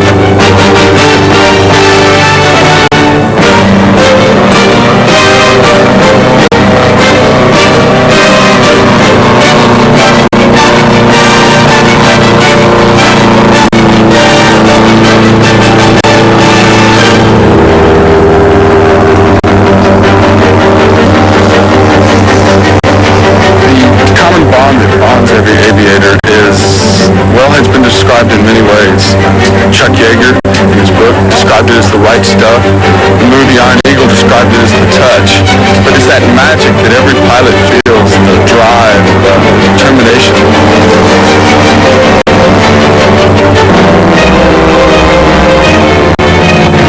The reason that every pilot flies is because flying is so free. It's so individual.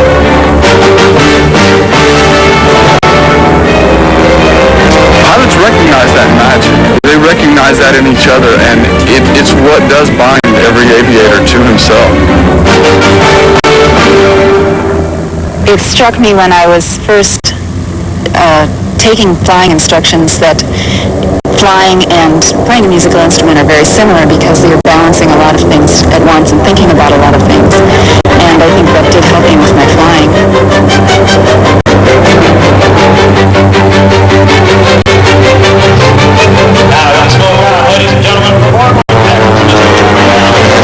There's a lot of freedom and a sense of power with flying that you can also have with music.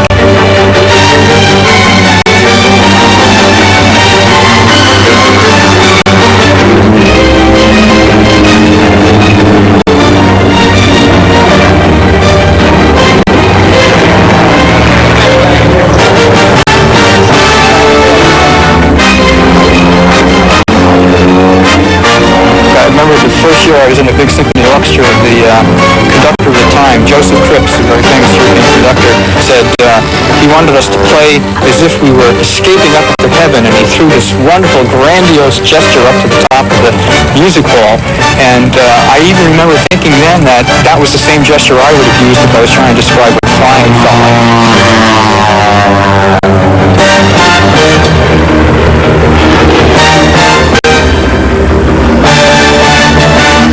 It's really an escape, and I think most pilots, myself included, feel that it's a very spiritual kind of an activity to carry on, because you really are trying to reach into your own spirit and get out there and feel free and feel in control and feel in command, and it's just something wonderful that happens in the pit of the stomach.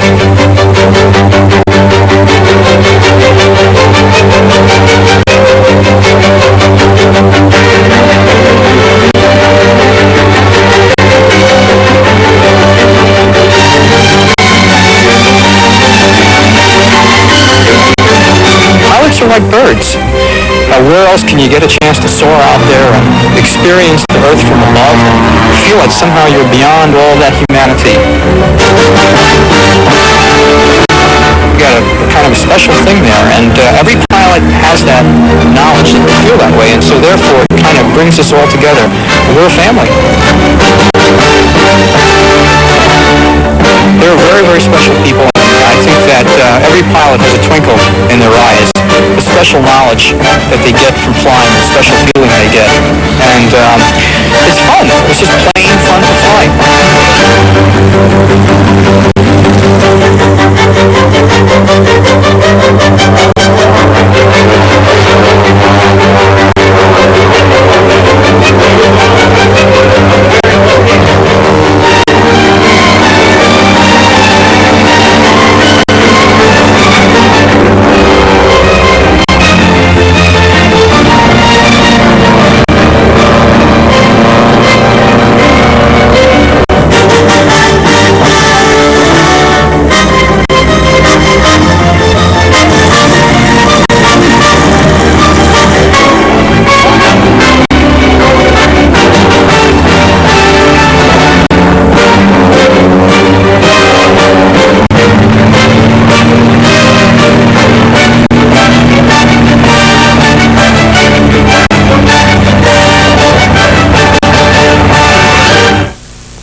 TNT's exclusive premiere of Reaching for the Skies will return in a moment. Tonight at 11, TNT presents a special encore of Reaching for the Skies. Of aircraft worship, building your own machine is as important as flying. Part of the ritual is the pilgrimage to the Oshkosh Fly Mart. I tell you the truth, sir, I think it may have come out of small chicken house. I don't really remember. What first class for $100? You can't remember. No, I mean, just hold that thing. Just feel it. Hold that a minute. Well, this makes my heart throb right here now. Bearing sounds good. 1,000 feet per minute. Maybe the other one would be better because of the Right here. There's the markings there. What are you building? Well, I'm building a tri-cube. A Q2, but with a tricycle gear. Well, I'm going to try, but I'm still looking for an engine. Oh, we goddamn do when you get home.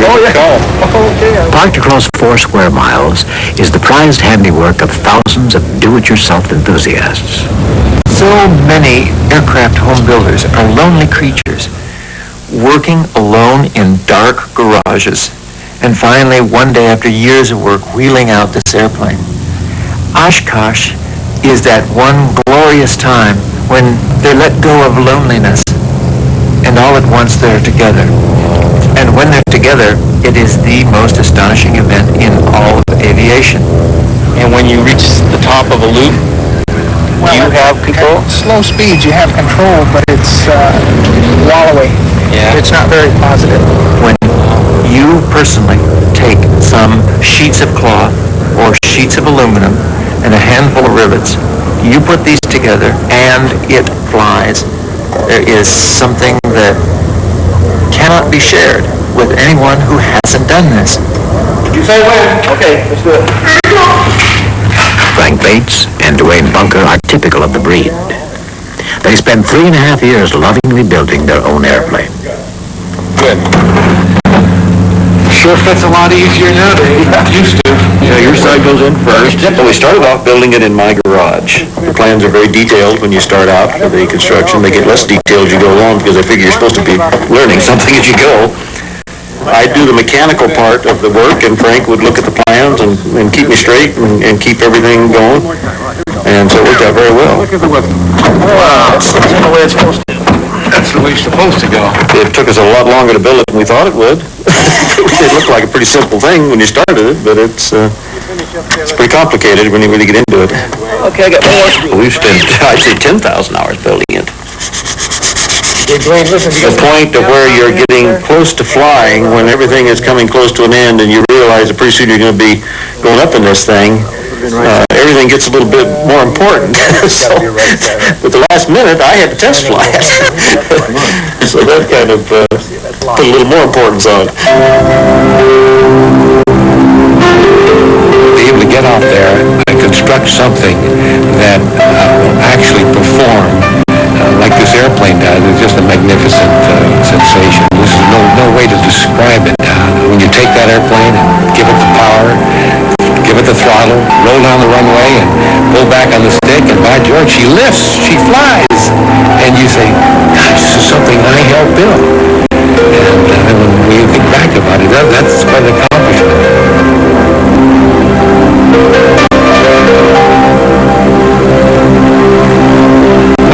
Said it's a chance to show off. It's graduation day. It's the coming out party. It's the debutante's ball, and you've got this beautiful thing that you want to display, and you're very proud of it. To me, it's therapy. It's a cleansing of your soul. You get up there and cloud dance, and it's unfettered. It's a tremendous feeling of freedom. And as I told my wife, it's certainly better than an analyst and far cheaper. Slip the bonds of earth and you're there soaring. It's just magnificent to be up on a beautiful day, a beautiful country, flying. You feel free as a bird. Something we've always dreamed of is coming to Oshkosh to see all these other crazy people. Crazy people they are too. But to bring your plane to Oshkosh after you've worked on it for 3.5 years to build it, and then to compare it with the other builders and see how your plane stacks up against the others. And the joy of being able to do that, to accomplish it, is unbelievable.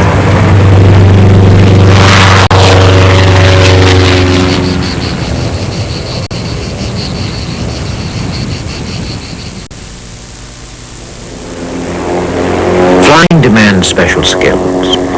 To fly an ordinary business aircraft in this way calls for an exceptional skill. It has made Bob Hoover a legend among pilots. I start out with shutting off both engines, treating the airplane as if it were a glider. Diving steeply, building up sufficient airspeed to be able to convert the energy from the airspeed into maneuvering capability. So I'm able to go up and over the top, do a complete loop. Now converting the altitude to speed, and then a 180-degree turn, and land on one wheel and then the other, and roll up right in front of the speaker's platform. All with the engines dead from the time I started out. But that's the energy management maneuver, and I call it my salute to the Space Shuttle program, because that's exactly what they have going for them, is energy management. I had Secretary of the Air Force, Gene Sukert, in the co-pilot seat. And he had the aft part of the airplane filled with generals. And he said, Bob, can the airplane be rolled? And I said, yes, sir. And I rolled, and the generals were all having a cup of coffee, and none of them spilled a drop. And then I got so bold as to think that maybe I could even pour iced tea. So then we put it on film. Now the difficult thing to think about is try to pour backhanded to see it on camera. Believe it or not, you can see the horizon going around as the tea is poured into the glass. I don't think I possess any skill that anyone else doesn't have. I've just had perhaps more of an opportunity, more of an exposure, and have been fortunate enough to survive a lot of situations that many others weren't quite so lucky to have made it. It's not how close you get to the ground, but how precise can you fly the airplane. If you feel so careless with your life that you want to be the world's lowest flying aviator, you might do it for a while, but then there are a great many former friends of mine who are no longer with us simply because they cut their margins too close. If we choose to fly, nothing will stop us from flight. I remember years ago, I got a letter from Lynn Ripplemeyer, and she was in South Florida, and she was absolutely, totally, completely, concentratedly determined to fly, and nothing was going to stop her. And from her letter was this wave of intense desire, and I knew reading the words. I knew what she didn't know. I knew that she would make it, and that she would be an absolutely astonishing pilot. She is, today I believe, a captain on the 747. I was reading a lot of books by Richard Bach that served as an inspiration in several ways. I wrote to him and told him that I really did want to learn to fly, and he helped out by sending me a check for $100 to start my airplane fund, into which went all my Christmas money and birthday money and anything I could put together. So after about 4 or 5 years, I guess, of flying 6 months out of the year and working as a flight attendant, the rest of the year I had my licenses and was an instructor myself. I think the 747 is the most beautiful airplane I've ever seen, definitely that I've ever flown. Its size is amazing, but what is truly amazing to me is that somebody sat down and even drew a picture, came up with the thought that something that huge could get into the air. After 2 years of flying it, each time I walk up to it, it's still awesome to think that, first of all, I'm going to get in there and be at the controls of it, and then that the thing's actually going to fly. She's my favorite. Oh my God.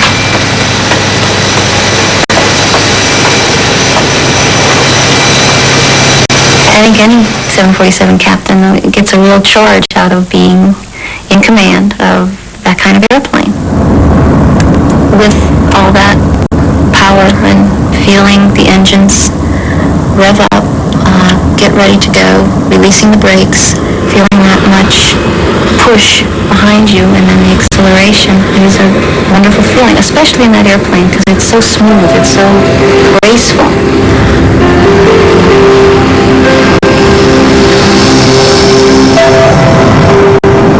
Maybe she is the ultimate airplane. Most of the airlines have that as the airplane that the more senior people fly, which means she's the favorite.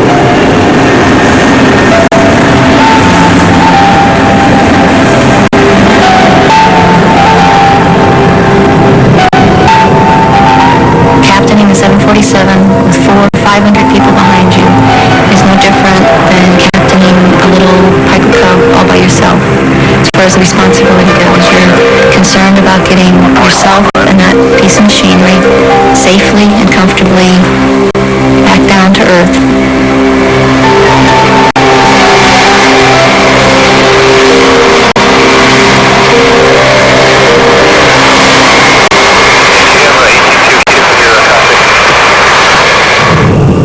Maybe years ago, with the airplanes as heavy as they were, cable controlled, there was a need for a physically strong person, man, to fly that airplane. But that's 40, 50 years ago.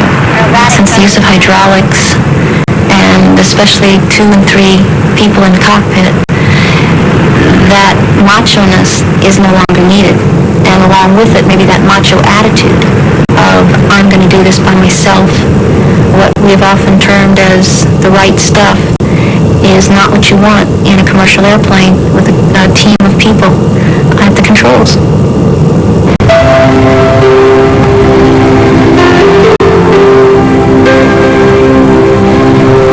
Flying can be an incredibly emotionally beautiful experience as well. There are things like taking off in the morning with an overcast sky, and everything down below is kind of gray and foggy.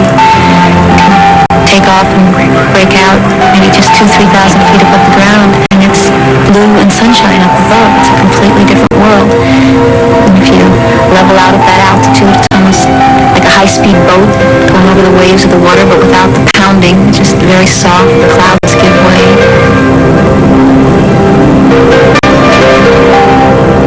Imagine being in your office or in your home and having 3 walls of a room that you can see out, and through those windows you get to see the coastlines, the mountains, the farmland, sunrises and sunsets, cloud formations, and that window is 7 miles above the ground. And that's my workplace, that's my office.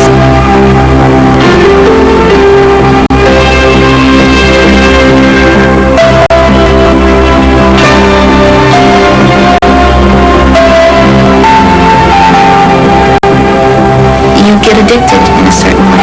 You miss it. You need it when you haven't flown for a while.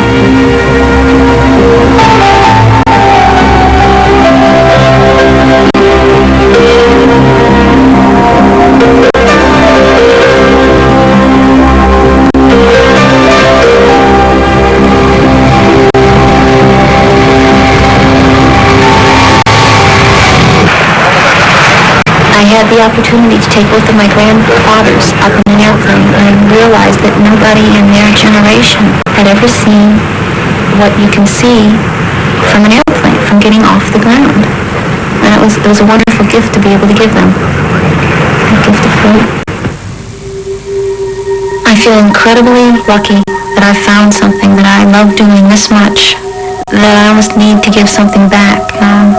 Richard Bach has a line in one of his books that those of us who fly have our debts to pay.